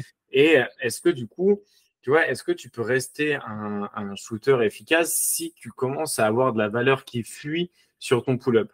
Parce que du coup, tu as un peu ce truc-là de la moyenne à 3 points, entre guillemets, c'est 36-37%. Mais du coup, sur tes pull-ups, si tu es, disons, à 34-35%, ce qui est plutôt une bonne marque, entre guillemets, mais du coup, tu as quand même de la valeur qui fuit par rapport à la moyenne à 3 points. Et du coup, est-ce que ça impacte pas ta valeur en tant que shooter, du coup, d'avoir peut-être un trop gros volume de. Est-ce que trop de pull-up peut un peu tuer la valeur ou l'efficacité d'un joueur en scoring et au scoring extérieur? Est-ce que toi-même tu comprends ta question ou pas? Je pense que oui, j'ai compris. Non, non, mais moi je blague évidemment. Mais non, non, il y a un peu ce truc où pour moi c'est là ça fait partie des dangers de la moyenne, comme on dit. Ouais. Et là-dessus, il faut, comme tu dis, tu as un mec qui prend un pull-up, il est à 35%, tu dis: «Ah ouais, mais c'est en dessous de la moyenne, c'est pas bien». Il faut aussi étudier, dans le contexte de la possession en soi. C'est-à-dire que s'il y a rien qui se crée, si la situation est bloquée et que finalement tu t'en sors avec un tir à 35 de probabilité plutôt qu'un tir n'importe comment, plutôt qu'un turnover, plutôt qu'une paire de balles parce que la défense t'aura étouffé, bah, en fait, au final, oui, c'est une action qui est largement positive et je pense que c'est aussi comme ça qu'il faut voir les choses et c'est pour ça qu'encore une fois, bon, on peut pas faire autrement, mais il y a ce côté, le pourcentage à 3 points, unique en un sens, mais qui mériterait à chaque fois presque de tout séparer, quoi, de parler de au moins, même si, comme tu dis, les pull-ups, c'est pas parfait parce que le pull-up après un dribble, parfois, c'est juste, je fais un pas de côté, je fais un dribble et puis je prends un catch and shoot dans l'esprit. Mais oui, il faudrait un peu tout séparer. Il faudrait presque avoir une colonne catch and shoot, tu vois, une colonne pull-up, et ça serait peut-être plus lisible et plus compréhensible avec moins de pièges, sans doute, peut-être. Mais de l'autre côté, il y a aussi l'aspect, comme tu dis, où ben, en même temps, si c'est pas juste un tir qui vient sauver une possession, si c'est pas juste un tir qui est positif, hein, très clairement, et si on est sur le cas d'un joueur qui va un peu trop insister et qui, plutôt que faire autre chose, va prendre ce tir-là, genre Luka Doncic, genre parfois Anthony Edwards, genre des mecs comme ça qui sont capables d'aller au panier, mais qui choisissent de pas avoir, je dis n'importe quoi, mais ne pas avoir un drive à 1,30 points d'efficacité attendue sur le tir en 1,30, ils vont prendre le pull-up qui est à 0,90. Si tu répètes trop souvent l'opération, bah ouais, c'est pas rentable. Et c'est pas rentable par rapport aux 3 points, mais c'est pas rentable par rapport au reste du jeu, en fait. Donc, il y a un peu, il y a un peu cette question du volume. En fait, on retombe là-dedans. Je pense que Tatum, c'est parfois un peu pareil sur cet aspect-là de un peu trop de pull-up à 3 points. Je pense que Anthony Edwards, évidemment, c'est un peu là-dessus. Et là encore, je sais même pas à quel point c'est nous et ce côté biais du pull-up à 3 points. Mais je pense que non, parce que même s'il prenait des longs 2, on dirait pareil. Enfin, j'ai l'impression. Oui, après, les longs deux, c'est encore une autre problématique. Tu as la problématique Brandon Ingram aussi, qui pourrait être peut-être meilleur shooter s'il reculait d'un ou deux pas pour prendre ses shoots. Mais du Oui, coup, ouais, est-ce que ça ne dégringolerait pas? On en a parlé dans les stats de la saison sur New Orleans. C'est le joueur qui prend le plus de, c'est le deuxième joueur qui prend le plus de mi-distance derrière DeRozan. Il est ouais, c'est excellent là-dessus parce qu'il est il est à 47%. Mais du coup, 47% à mi-distance, ça fait moins d'un point par position. Du coup, ouais. c'est ce truc-là de bon, bah, toujours un petit peu, tu sais, regarder la stat en perspective de par rapport à quoi tu la compares, parce que c'est toujours difficile un petit peu faut toujours redonner du contexte aux stats. Et je pense que le pourcentage à 3 points, c'est vraiment une des stats qui est pas assez contextualisée dans l'utilisation qui est faite chez les médias et même parfois chez. Je pense que nous les premiers, parfois on fait des raccourcis parce qu'on voilà, c'est parfois on nous le met tellement sous le nez qu'on fait parfois l'erreur de faire les raccourcis qu'on est là en train de dire de ne pas faire. Donc voilà, toujours essayer de faire attention et puis d'avoir un peu l'honnêteté intellectuelle de remettre les stats dans leur contexte. Ouais, même quand on fait pas des raccourcis volontairement, parfois on se dit on Oui, va pas tout réexpliquer oui, pour que l'auditeur il a pas en tête l'épisode 1 du Basket Lab ou il a pas en tête tout ce que nous on a nous en tête quoi. Donc ça crée un raccourci de facto, même les ouais, fois où on le fait pas exprès. ouais, Mais ouais. ouais, en fait là on arrive au cœur du problème de la création de contenu. Et est-ce que en fait trouver le curseur entre être précis et être digeste. Et je pense qu'il faut aussi arriver un peu à compromettre ça en un sens de ne pas toujours être parfait, de pas toujours faire la démonstration mathématique parfaite. Bon, on me le reprochait de tout, de vouloir un peu tout prouver, pardon, j'arrive plus à parler. Et parfois, mon prof, il disait, mais non, mais là, t'as pas besoin de faire ça, c'est bon, t'avances, quoi. Tu vas pas reprouver l'entièreté des mathématiques juste pour ton théorème, quoi. Et je pense un peu pareil, que c'est ce que tu dis, c'est que, voilà, parfois, pour qu'on soit entendu, pour que ça soit intéressant, il faut aussi qu'on n'ait pas ce défaut d'être en longueur, comme je fais actuellement, où j'ai repris la parole pour parler pendant 2 minutes pour rien dire. Voilà. Bah oui, non, mais je suis assez d'accord. Il y a des fois, il faudrait qu'on a Bah, en fait, il y a ce truc-là on a envie d'aller vite et que ce soit digeste, et d'un autre côté, on a envie d'être compris, et on n'a pas envie de laisser un peu des gens sur le bord de la route qui seraient intéressés, mais du coup, nous, en allant trop vite, parfois, tu vois, t'as toujours ce truc-là, t'as peur que tout le monde n'ait pas compris, en fait. T'as pas envie que t'aies 4 personnes, t'as pas envie d'être en train de prendre un tir à 3 points et te dire que t'as 4 mecs sur 10 qui vont comprendre. Quand tu fais du contenu, tu as envie de te dire, putain, là, je suis au lancer franc et je suis José Calderon, et il faut qu'il y ait 95% des mecs qui m'écoutent, qui comprennent ce que je dis. Quoi. Les 5%, bon, bah, entre ma dyslexie et mes problèmes d'accent grenoblois, tu vois, c'est les 5% de perte. Mais il faut quand même qu'il y ait 95% des gens qui comprennent ce que je dis, où est-ce que je veux en venir, et qui ressortent avec, bah, soit au moins avoir passé un bon moment, soit avoir appris quelque chose sur les deux, quoi. Hmm. Du coup, ce que je te propose de faire maintenant qu'on a parlé de pas mal de choses autour du 3 points et de aussi notre relation à la création de contenu, Est-ce que je t'ai complètement fichu en l'air ton conducteur, c'est ça? On a fait 2 questions sur 15. eh ben non, j'ai réussi à toutes les faire, mes questions. Ah ok, tant mieux. Donc non, non, je suis bien. Non, non, je suis très content. Comme j'ai dit, j'étais un peu stressé à l'idée d'animer un podcast, mais ça va. Pour l'instant, ça s'est bien passé. Il n'y a pas Pour encore eu de l'instant, oui. catastrophe. On va rentrer dans le top 10. Et du coup, voilà, je voulais te proposer de faire une draft de 10 joueurs où je te laisserai commencer. Et tu drafts en disant, il me faut un shooter à 3 points dans mon équipe. Enfin, le but, c'est d'avoir un mec qui est bon à 3 points. Je vais me prendre un shooter à 3 points. Tu prends le joueur, mais tu draftes pas le joueur, tu le draftes pour sa capacité à 3 points. Et du coup, on va drafter un joueur chacun, tu vas commencer. Et le but, c'est d'arriver jusqu'à 10 et voilà, qu'on ait un peu nos 10. C'est un peu une manière de faire les 10 meilleurs shooters à 3 points en NBA en 2024. Mais c'est pas vraiment ça non plus. Il faudra pas prendre ça La au grande pied de draft des shooters, en fait. la grande draft des shooters. Bon, je sais pas si c'est une grande draft, mais en tout cas, c'est une draft. Donc là, on a passé 1 heure et demie à dire que c'était compliqué, il y avait des nuances, il y a différents métiers. Et là, tu viens de dire, bon, on s'en fiche, allez, j'ai besoin d'un shooter à 3 points. C'est ça, ok. Exactement, c'est ça. Bon, Là, on choisit les chasseurs, là. tu me laisses le premier choix, mais Je te laisse le en premier vrai, c'est choix. toi qui as le premier choix, parce que le premier choix, bah, je prends le demi-dieu sur Terre, je pense Stephen Curry. Donc ensuite, ça commence après. C'est au numéro 2 que les mortels, que le jeu commence. Mais oui, je prends Curry en numéro 1. Est-ce que j'ai besoin de détailler? Peut-être. Voilà, c'est en fait une polyvalence extrême de chapeau 1 en termes de pull-up à 3 points, chapeau 1 en termes de catch and shoot, pardon, catch and shoot à 3 points, efficacité, plus cette notion aussi où décidément, je perds un voix, excusez-moi. Plus cette notion où personne n'a jamais fait comme lui en termes de capacité à créer du jeu de par son jeu sans ballon. Enfin bref, comme je dis aussi d'ailleurs, je ne l'ai pas dit aujourd'hui, une de mes marottes, mais c'est faut se rendre compte qu'il y a le même écart entre 36%, qui est la moyenne NBA, 36% et 40%, qui est la barre des shooters d'élite. Et finalement, donc ça fait 4% d'écart, il y a ce même écart entre 40, la barre des shooters d'élite, et 44%. Voilà, donc c'est le même écart. Et Stephen Curry, bah, il est autour des 44% depuis toujours en fait. Hein. Donc voilà, pour moi, il est à ce point au-dessus du lot. Et lui et certains, Kyle Korver aussi, ou des mecs comme ça, JJ Redick, parmi les meilleurs shooters de l'histoire. Voilà, les mecs, il faut bien se rendre compte qu'ils ne sont pas seulement bons comme les autres à 40%, ils sont à ce point au-dessus des 40%. Bref, Curry numéro 1, ça me paraît assez. Stephen Curry numéro 1. Ah, celui qui a un frère. Bref. Celui qui a un frère qui shoot mieux que lui. Celui qui a un frère qui joue mieux que lui, exactement.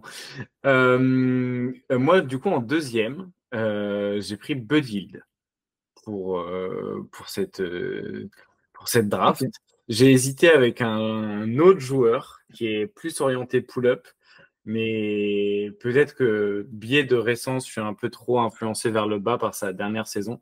Mais j'ai un peu l'impression aussi que Bud Hield, moins du coup balle en main, mais énormément sans le ballon, peut créer, exécuter et être efficace à gros volume. Et du coup, voilà, je le prends deuxième. Et ce qui est drôle, c'est qu'ils vont jouer ensemble la saison prochaine. Oui, tout à fait. Oui, puis ils ont recruté le banc des Sixers, hein, Bud Hield Ouais, et Anthony et Melton. exactement.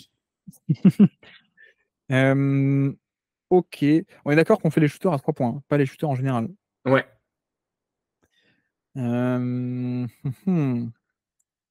Pas les shooters en général. C'est intéressant. Eh bien, la difficulté pour moi, j'explique un peu, parce que Ouais. c'est pas très radiophonique, mais la difficulté, c'est qu'est-ce qui a le plus de valeur entre un mec qui va, qui va mettre des pull-ups, mais à une efficacité, genre, je sais pas, 37, 38, 39, mais au volume de pull-up à 3 points, ou alors est-ce que un catch and shooter ou un role player plus typé finition assistée, entre guillemets, qui est à 43-44. La question, c'est qui a le plus de valeur. Et c'est vrai que là, on fait une draft, on essaie de tout mélanger. Donc j'hésite, mais bon, allez, partons sur Luke Kennard tout de même. Je vais partir sur Luke Kennard. Ok. Malgré, c'est marrant, vous en parliez avec Tom dans le podcast sur les Memphis Grizzlies, leur saison, les 10 stats de la saison. Le fait qu'il ait un volume qui soit pas énorme, ça te pose pas trop de problèmes? Non, parce que ce qui me dérange avec lui, c'est le volume, dans le sens le jeu, En règle le reste générale. du jeu, quoi. Ouais, Tu ouais. vois, c'est ce côté, il va pas avoir plus de ballons, faire plus de création, etc. Mais non, mais on le dit pas, et peut-être que certains auditeurs le savent pas, mais c'est un shooter absolument extraordinaire, hein, Luke Kennard, qui fait pas que du catch and shoot, il fait beaucoup de sorties d'écran, et qui, en termes de shooting pur, est un des tout, vraiment, le meilleur de NBA, je pense, avec Stephen Curry ou pas loin. Donc on est, ouais, Luke Kennard. Mais bah, je te laisse choisir. Bah moi, j'ai Damien Lillard en Ah, quatrième, ouais. qui du coup rejoint peut-être plus le moule Stephen Curry que le moule Luke Kennard, même si bon, Curry a son propre. Curry, il est dans son propre monde, mais est-ce que celui qui s'en est pas le plus rapproché, ce serait Damien Lillard? Oui. Sans Lillard, vrai c'est Stephen Curry, mais la humain. version humaine, en fait. Ouais, ok. C'est vraiment le même style de jeu, le même pull-up, alors peut-être pas autant de mouvements sans ballon, Oui, mais c'est ce style de jeu, mais avec des efficacités qui sont un peu plus normales, quoi. En tout cas, un peu plus relatives à l'exercice qu'est le fait de prendre des pull-ups, quoi. Le Curry, par exemple, c'est qu'il a des efficacités de genre, certains mecs de catch and shoot, on n'en pas ça en pull-up. Mais ouais, Lillard, effectivement. Mais malgré la mauvaise saison, on est d'accord qu'on fait un oui, peu oui, de, oui, de oui, c'est l'absolu, ça. hein. Ouais, c'est totalement. Ouais. Donc voilà, Damien Lillard quand même qui du coup, moi, je suis encore plus. Maintenant que ça va faire un an qu'il soit à Milwaukee, je suis curieux de voir la deuxième saison un petit peu. Je pense que ça, de toute façon, ça peut pas moins bien se passer, disons. Mais je pense qu'il y a des chances qu'on ait une bonne attaque du côté de Milwaukee la saison prochaine autour de lui et Yanis, donc à suivre. Mais tu vois, Lillard, c'est aussi un cas intéressant parce que, en fait, la valeur se trouve dans le pull-up pour moi, avec Lillard à 3 points. Oui, Enfin, la valeur. Parmi l'élite de l'élite, hein, on parle, on parle de ça. Hein. Mais c'est aussi là-dessus qu'il se fait son beurre. C'est ce côté où il a cette menace de pull-up qui est absolument fantastique. Mais tu vois, si on le mettait simplement sur le shooting pur, Euh, pour moi, il n'est pas si phénoménal que ça, pardon, comparé à d'autres vraiment vrais catch and shooter qui, en fait, il va en mettre moins. Vraiment des vrais catch and shoot grands ouverts, etc. Mais la valeur est dans la création. Mais je comprends tout à fait. Après, c'est une question de pondération. Alors, je vais faire l'inverse. Mhm. Je vais prendre Kevin Durant. Je vais prendre Kevin Durant, qui est un peu Oh, l'inverse de Lillard. ok. Parce que paradoxalement, les gens ont un peu cette image du pull-up à 3 points.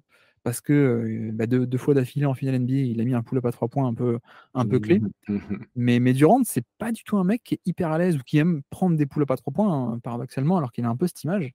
Et donc, c'est un peu l'inverse de Lillard parce que pas tant que ça de volume en pull-up à 3 points. C'est plus des pull-ups proches du panier. Mais tu vois, par contre, on est sur des catch and shoot ouverts sur le shooting pur. C'est un des meilleurs de NBA, un des meilleurs de l'histoire aussi. Et ben d'ailleurs, sur mes données là, de tracking data depuis 10 ans, c'est le deuxième derrière Kyle Korver. Voilà. Il est à quasiment 49% d'efficacité sur les tirs à 3 points, grand ouvert, donc avec aucune interférence du défenseur. Moi, j'aime bien cette stat pour ça, parce que ça met un peu tout le monde sur le même plan et sur ce Oui, que oui. c'est. En fait, c'est le shooting pur qu'on évalue. Oui, tu me dis oui, parce que tu as dû écouter l'épisode 1 où j'en parlais de ça. Mais oui, lui, c'est ça. C'est-à-dire, c'est pas tant le pull-up, c'est l'aspect de le shooting pur, et donc notamment en spacing, off-ball, il est phénoménal, quoi. Tu vois, il est deuxième depuis 10 ans, avec donc quasiment 49%, et que Corver qui est au-dessus, il est devant des JJ Redick, il est devant Seth Curry, Kennard, tu vois, Kennard qui est cinquième de ce classement depuis 10 ans. Mais voilà, donc je prends Kevin Durant, malgré le fait qu'on ait des pull-ups parfois à 3 points, hein, mais pas en volume. Ok, ouais, ouais, mais ça se tient. Puis en plus, t'as l'aspect aussi du fait qu'il a l'endroit où enfin, il est tellement grand que c'est difficile à défendre. Déjà que en grand Ouais. ouvert, il est implacable, entre guillemets. Même défendu, il reste très difficile à stopper par, du coup, sa taille et sa faculté à sauter et à lâcher le ballon très haut. Ouais, c'est Et, Wembanyama, mais où les tirs rentrent, en fait. c'est vrai que c'est le pire joueur de catch and shoot de la NBA. En tout cas, sur la saison, je crois que c'est le pire joueur de catch and shoot de la NBA. Wembanyama, sur ceux qui en prennent plus d'un par match ou quelque chose comme ça. Ouais. Bon, il y a du boulot. Du coup, moi, je vais changer un peu de registre et je vais prendre Sam Hauser, qui, lui, du coup, moi, ce que j'aime beaucoup, c'est sa capacité à tirer de très loin, très vite, et en plus, qui est très efficace sur les zones, du coup, above the break, mais aussi dans les corners, qui a une bonne capacité de lecture des positions où il doit être sur le terrain. Et pour moi, ouais, il fait vraiment partie des tout meilleurs shooters à 3 points de la NBA.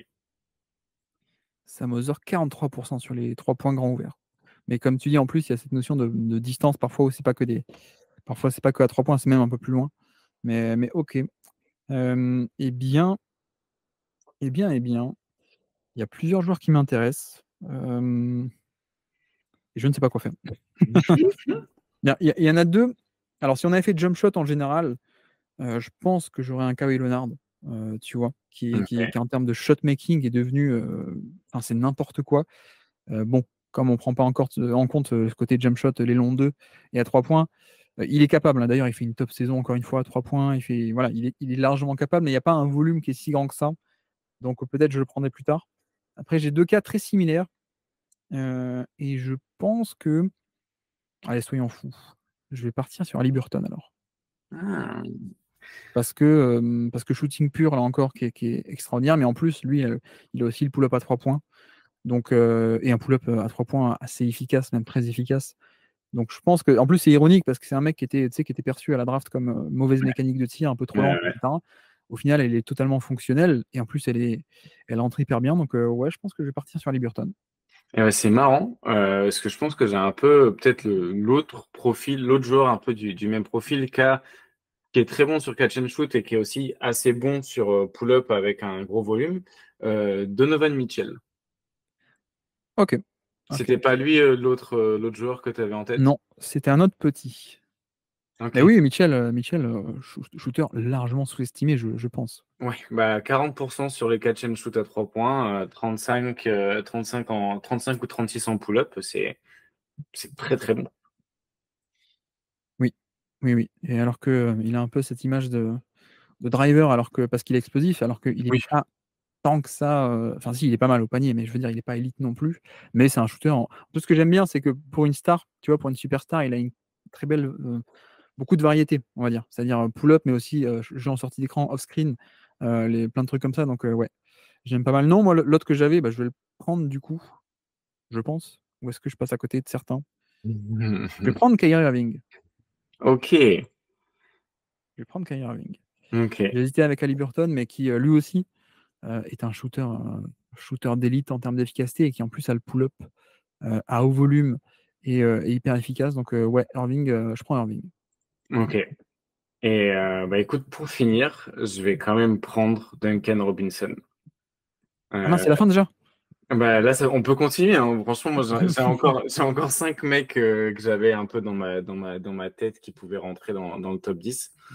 Mais du coup, on peut continuer, mais ouais, je vais prendre. Non, mais vas-y, Robinson, explique. Ouais, bah pour un peu plus, ça correspond un peu plus au profil du coup Sam Hauser, Luke Kennard, mais l'aspect de créativité et de création d'attaque et de spacing que je trouve vraiment remarquable, surtout que du coup ils en ont fait un joueur qui est capable de, tu vois, on parlait d'attaquer close-out, tu vois, je mettrais pas, même si PJ Tucker était à 50% dans les corners, il n'aurait pas forcément sa place dans ce classement-là parce que c'est trop unidimensionnel et tu peux pas générer quelque chose autour de ça. C'est trop résiduel, juste le tir dans le corner. Duncan Robinson, c'est vraiment, tu vas pas faire tourner une attaque autour de lui, mais tu peux l'utiliser sur tellement de manières différentes, sur des end-off, sur des cuts, sur des sorties d'écran, sur du catch and shoot pur. Et je trouve que il est quand même assez grand en plus pour un shooter et voilà, il y a une certaine notion d'efficacité à prendre en compte vu qu'il y a peu de déchets. Et du coup, voilà, je voulais prendre Duncan Robinson quand même. Puis j'ai des sacrés souvenirs des séries contre les Celtics, donc Hmm. peut-être que j'ai un peu de traumatisme encore en moi. Non, mais alors moi, j'adore Robinson, mais je, je me demande quel est en fait son vrai niveau. Et Ok. je dis ça parce qu'il nous a fait une saison 2020, alors non drafté hein, ou drafté bas, je sais plus, mais je crois non drafté. 2019, il joue 15 matchs à Miami, ok, mais il explose en 2020, saison 2020, donc 19-20 si vous voulez. Et il nous fait un 44% sur 600 tentatives. Et moi, je me suis dit, ah, on a un mec catégorie JJ Redick, Kyle Korver ou Stephen Curry. Voilà, je pensais à cette zone-là. Et c'est vrai que depuis, est-ce qu'il est plutôt zone 40, 40-42, on va dire, que 43-44%? C'est possible, surtout que sa carrière derrière a été un peu beaucoup de bizarreries, on va dire. Tu sais, alors Ouais. il fait 44% sur en plus 600 tentatives. Pourquoi je le cite? Parce que c'est un énorme échantillon. C'est Mhm. pas genre une saison, ah oui, il a 44%, mais bon, 100 tentatives, on verra sur la suite et tout, et donc c'est pas représentatif en fait. Mais non, tu vois, il fait ça, et puis ensuite, bon, il fait une bonne saison 2021, et puis ensuite ça tombe, il a des pannes par-ci par-là. Enfin bref, là il est de nouveau à 40% cette année, et je pense qu'on est plus sur un mec à 40 que à Corver. Donc, je l'adore, malgré d'ailleurs cette petite déception que je pensais que c'était un Kyle Korver bis, et finalement non. Mais Duncan Robinson, ouais, je, je m'en veux de ne pas avoir pris Desmond Bain du coup dans ce top 10 parce que je pense que je les avais un peu au coude à coude, Desmond Bain et Duncan Robinson en fait, dans ce truc de ultra spécialiste. Je ne sais pas si tu as d'ailleurs d'autres des ultra spécialistes Porter à me donner. Junior, Ouais, Porter Junior aussi, ouais, évidemment. Isaiah Joe et Sam Merrill. C'était un peu mes spécialistes qui me restaient. C'était Michael Porter Junior, Sam Merrill et Isaiah Joe. Et en joueurs peut-être un peu plus qui se créent leur propre shoot, j'avais Trey Young et Maxi que j'ai pas pris. Et Maxi qui d'ailleurs créait trop selon moi. Et c'est pour ça Ouais. que je l'ai pas pris, c'est parce qu'il y a trop de valeurs qui fuient. Est-ce que l'équilibre un peu pull-up catch and shoot est un peu basculé du côté du pull-up, alors qu'il est à 45%, 44% au catch and shoot à 3 points. Sur 3 Ouais. tentatives par match, et c'était déjà le cas l'année d'avant, et tu as envie de dire, mais pourquoi faire autre chose? Et ouais, c'est pour ça que j'ai pas pris Tyrese Maxey, mais qui, pour moi, dans les joueurs de catch and shoot, est vraiment genre sensationnel. Ah ouais, je crois que cette année, il est top 2, top 3 NBA cette année, en 2024 en catch and shoot.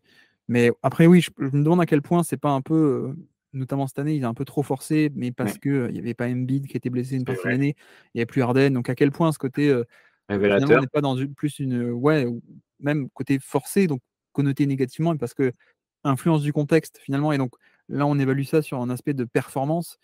Je trouve que sur le shooting pur, pour moi, ouais, il est assez extraordinaire. Et surtout, tu vois, je mettrais pas Trae Young dans cette conversation, moi. personnellement. Ok, oui, Je pense bah, au final, je l'ai pas cité, mais je l'avais dans mes joueurs un peu créatifs dedans. Et puis par la gravité qu'il génère loin de la ligne à 3 points. Enfin, au-dessus de la ligne à 3 points.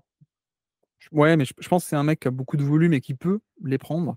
Un peu, non, tu vois, un peu pour moi la différence entre James Harden et Curry. Ouais, Harden, il prenait plein de pull-up et ça marchait, etc., etc. Après, sur vraiment le shooting pur, il y a une différence qui était non négligeable, hein, je trouve. Je pense ouais, que Doncic a un peu de cette trempe 37% à la Harden que à la Curry. Mais Trae pour moi, je le vois pas comme ça en termes de shooting pur, et je crois que les chiffres ouais. coïncident un peu avec ça. Mais après, la force, c'est le volume, hein. Donc c'est assez intéressant. Et comme tactiquement, on l'a dit, ça déverrouille pas mal de choses, le fait d'avoir ce tir. Mais je mettrais quand même vraiment sur la précision en elle-même enfin bref, tout ce qu'on met dedans, hein, mais maxé un peu au-dessus. Et puis, non, moi j'en avais deux autres pour le Vas-y. coup, parmi les créateurs. Mais non, t'as cité Michael Porter Jr. Ce que j'aime bien aussi, c'est la taille avec Oui, lui. oui, Je oui. crois que tu en as Mark parlé Cannon. avec Durant, mais J'ai lui, c'est Mark la taille. Et Cannon en plus, aussi, il fait des potentiellement. stand-up aussi, tu sais, en mouvement. Mark Ouais. Cannon aussi, ouais, t'as raison. Exactement. Euh, non, moi j'avais deux qui sont incroyablement sous-estimés, Paul George et Tatum. Paul Ouais. George et Tatum, ce sont des shooters exceptionnels à 3 points. Et notamment, tu vois, tu prends la stat du. Eux, je pense que. Pourquoi je ne les ai pas dans le top 10? Pour moi, il y a un peu un côté où il y a le pull-up, mais le pull-up, tu vois, est moins efficace qu'un triangle, peut-être, ou que des mecs comme ça, qu'un Lillard. Ouais. Euh, donc c'est un peu plus dommage. Mais par contre, c'est des mecs que tu prends sur du shooting encore une fois, les tirs très grands ouverts, donc aucune interférence de la défense. Et donc vraiment, tu peux voir le pur shot making. Paul George, il est à 44% depuis 10 ans. 44%. Et je crois que, attends, j'essaie d'en trouver, mais Tatum aussi, il a 44%. C'est c'est des scores absolument dingues. Et pour dire, on est au niveau de, depuis 10 ans, parmi minimum 500 tentatives sur des trois points très grands ouverts, ils sont top 30 sur combien? Attends, je descends sur Excel, 600. Voilà. Mais non, mais pour dire aussi d'autres trucs, hein, par exemple, Booker sur les tirs très grands ouverts, il a 41%, par exemple. Ou LeBron aussi, il a 41%. Voilà, 44% sur les tirs très grands ouverts, je pense qu'il y a un très très bon shooting pur. Et je trouve qu'ils sont un peu sous-estimés les deux. Et peut-être aussi sous-estimés parce qu'ils prennent des pull-ups et ils sont bons, mais pas génial sur leur pull-up. Oui. Et donc, ça fait un peu descendre toute leur efficacité. Mais vraiment, moi, je trouve que c'est deux qui sont parmi les créateurs, on va dire. Deux qui, en catch and shoot, sont magnifiques, un peu comme Maxé, en fait. Ouais, mais là où d'ailleurs Philly a fait un très bon coup, c'est que du coup, avec Paul George et Maxi, ils ont deux joueurs qui sont à 45% à 3 points en catch and shoot sur la saison dernière, sur des volumes quand même pas négligeables. Et ça montre aussi, oui, la perception qu'on peut avoir d'un joueur, parce que le pull-up, et je pense que Tatum, c'est peut-être l'exemple le plus marquant, parce qu'il prend tellement de pull-up, et il y a du coup de la valeur qui fuit. Est-ce que c'est de la valeur qui fuit ou est-ce que c'est la perception qui est biaisée? Mais en tout cas, tu as cette perception qui, du coup, qui dégringole, parce que du coup, lui, pour le coup, est irrégulier sur les pull-ups, mais en même temps, est-ce qu'on peut vraiment être régulier sur les pull-ups à 3 points? Je ne sais pas, à part Curie. Donc, tu as un peu ce truc-là de, oui, la perception est affectée par le régime de tir qui est pris, quoi. Dans ce classement, donc 22e, d'ailleurs, on n'a pas parlé, mais Klay Thompson. Oui, Euh, waouh, oui, on peut pas être comme ça. je sais pas à quel point on a un biais de vieillisme ou de niveau de jeu global, mais sur le shoot, enfin bref. Donc depuis 10 ans, Klay Thompson 22, tu vois, tu descends un peu, Doug McDermott 26, Troy Daniels, ultra spécialiste 27, sur plus de 600, hein, je dis. Isaiah Joe, 28e, 29e, Paul Oui. George. Ah bah tiens, voilà. Pour vous dire, on est vraiment sur un niveau de shot making pur qui est hyper impressionnant donc avec Paul George et Tatum pareil, hein, qui est juste un peu plus bas, qui voilà 44% aussi. Mais bref, moi c'est deux mecs qui ont ça et qui malheureusement, comme tu dis, hein, le pull-up est peut-être un peu pas assez bon. Il y en a un autre qu'on n'a pas cité et qui est assez extraordinaire, mais le problème c'est que ça fait 2 ans que c'est un peu nul le contexte collectif, mais pour moi c'est un des meilleurs de NBA et quand je dis meilleur, j'aurais pu le rajouter dans le top 10 largement. Anthony Simmons. Mhm. Ok. Ça te plaît pas? Si, si, mais je pense que j'ai pas assez creusé et pas regardé, en fait, tout T'as pas simplement regardé les Blazers? les Blazers. Mais c'est vrai qu'on avait préparé le top 25 des moins de 25. J'avais regardé les chiffres au shoot et tu as un peu en tout cas, tu peux renifler des indices de quelque chose qui pourrait être vraiment, après, au niveau de la carrière, dans les meilleurs shooters de la ligue. Bah ouais. Ouais, ouais, effectivement. Et lui, tu vois, je pense qu'il y a un aspect, depuis 2 ans, il est à 37-38% plutôt que 40-42 parce que voilà, plus de volume, beaucoup plus de volume. Il y a eu de la place de prendre des tirs et donc de prendre des pull-ups notamment. Mais là encore, hein, l'indicateur des shoots ouverts, euh, en carrière, 46. Mm. Qui est-ce qui est juste au-dessus de lui? Stephen Curry, 46 aussi. Voilà, vous prenez ça comme vous voulez. Mais non, mais je suis très très fan de Anthony Simons sur le shoot. Je pense qu'on a un shooter d'élite assez nettement, quoi. Et peut-être pour parler de la taille un peu, tu Ouais, parlais on a parlé de Mark Cannon, Michael Porter Jr., Karl Anthony Towns, qui est à oui. 42% à 3 points cette saison, avec plus de 8 tentatives par 100 possessions, donc ça fait partie des 100 plus gros volumes en NBA du coup. Est-ce que c'est quelqu'un que tu aurais mis dedans, ou est-ce qu'il y a des indicateurs, bah, justement dans tes tracking data qui montrent que c'est peut-être pas suffisant pour être parmi cette élite? Si, si, si, totalement. Il est là-dessus, hein, lui. Il est de ce calibre-là. Alors, peut-être pas niveau Stephen Curry, mais il est quoi? Il est 43%, ouais, 43,5. Donc, voilà, on est quand même très, très, très bon. Non, non, mais j'aurais pu le prendre en plus, hein. J'aurais pu le prendre, surtout comme on a expliqué en début de podcast, l'importance Ouais, du exactement. pivot qui shoot. Et lui en plus, il a eu la chance de commencer dans le milieu des années 2010, tu sais, où c'était d'autant plus d'impact parce que tout le monde s'était pas encore mis à la page.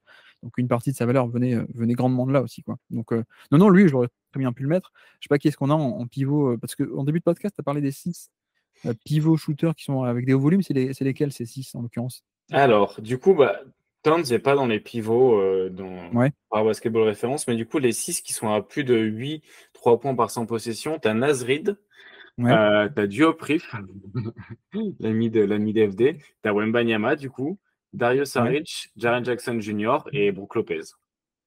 D'accord. Donc, il n'y a même pas Porzingis. Non, non, non, Ok, non. ok, ok. Porzingis, plus petit volume, pas mal de pull-up et peut-être ouais, peut-être plus de diversité. Mais ouais, il y a eu pas mal de pull-up, de post-up, excusez-moi, de post-up et du coup, ouais, pas beaucoup utilisé potentiellement à 3 points. L'intérêt de Porzingis, c'était pas forcément qu'il prenne ses tirs à 3 points, c'était juste qu'il soit derrière la ligne à 3 points en réalité. Ça a Ouais. été vraiment là la valeur. Et, euh, et un mec comme Al Horford, tu le mettrais où dans les shooters NBA? Parce que tu vois, je trouve que Al Horford Je le est mettrai pas. ouais, par le volume, et en fait, tu te rends compte que c'est pas vraiment un créateur spacing comme Porzingis par exemple, de par le volume qu'il apporte. Et je trouve qu'il a été peut-être trop respecté par les défenses pendant les playoffs Ouais. cette saison, et tant mieux. Mais puis il fait de super playoffs. Enfin, attention, j'ai un peu critiqué Al Horford durant la saison régulière, et il a fait des playoffs fantastiques, mais je trouve qu'il a été peut-être trop respecté à 3 points. Et en fait, il y a aussi cette valeur-là parfois on a parlé de beaucoup de choses qui sont pas mesurables, et je pense que la respectabilité et de comment les joueurs, les autres équipes le perçoivent, bah en fait, ça, c'est difficile à calculer, parce qu'en plus, ça peut changer d'une équipe à une autre, et vu qu'il y a 29 équipes et des contextes différents, bah ça aussi, ça peut évoluer. Ouais, effectivement. Non, non, mais oui, je l'ai jamais vu comme ça. La valeur d'Allerford, c'est qu'à l'époque, tu vois, quand en milieu de décennie, il se met à reculer d'un pas, lui, justement. Tu parlais de ça avec Ingram. Ouais, Lui, quand il se met d'un coup à reculer d'un pas et prendre ses pick and pop à 3 points plutôt qu'à 2 points, bah, ça a tout changé. Mais comme dit, c'était aussi le contexte d'époque qui était pas pareil. ouais, Et je pense que c'est ça aussi. Peut-être qu'aujourd'hui, il a aussi des très bons pourcentages. Pourquoi? Il est peut-être un peu plus abandonné qu'avant. oui, Donc forcément, quand tes tirs ils sont ouverts, je dis n'importe quoi, mais le défenseur il est à 5 pieds ou à 2 mètres, pardon. On va parler en français, il y en a que ça énerve. Et le défenseur est à 2 mètres et fait un close-out un peu léger, plutôt que de vraiment ah mince, il faut que je ferme sur le pick and pop. ouais. Peut-être que ça aide aussi les pourcentages, quoi. Donc on revient toujours à cette idée que un pourcentage ne veut pas dire grand-chose au final en soi, en tout cas. Ok, bon bah écoute, c'est assez clair pour moi, et je pense que ça sera assez clair pour les auditeurs. Du coup, on a fait bah, sûrement, écoute, on verra si les 3 personnes qui nous écoutent ont des retours à nous faire. Franchement, n'hésitez pas, on va prendre le temps de lire tous les ressources qu'on a. Et merci aussi à tous ceux qui commentent les vidéos YouTube. Ça, c'est cool. On voit qu'il y a des bons retours. On essaie de faire un peu des choses visuelles aussi pour changer un peu des podcasts. Donc, on va continuer là-dessus. Et merci surtout à Guillaume d'être venu m'accompagner sur ce grand sujet théorique où on a parlé beaucoup de choses qui sont mesurables et pas mesurables. On a parlé de boîte noire et toutes ces choses-là qui sont encore un peu mystérieuses, mais je pense qu'on a quand même pas mal approfondi le sujet et on pourra conclure sur le fait que le pourcentage à 3 points est une valeur qui demande à toujours être recontextualisée dans une question de volume, de contexte, de qualité du tir, de distance avec le défenseur, de nombre de dribbles intervenus avant le tir. Donc voilà, ne prenez jamais, en tout cas évitez, on va pas dire jamais parce qu'on n'est personne pour dire ça, mais peut-être éviter de prendre le pourcentage à 3 points comme une valeur disons, réel, mais plutôt un indice à remettre dans son contexte en fonction du joueur, de l'équipe et de toutes les choses qu'on a discutées pendant le podcast. Est-ce que tu avais quelque chose à ajouter, Guillaume? Non, non, je veux juste préciser que en quasiment 1500 tentatives depuis 10 ans sur des 3 points très très grands ouverts, Marcus Smart en a mis à peine 33%. Et je te remercie pour l'invitation. Super. Et ce sera coupé au montage. Merci à tous et bon week-end. Ciao.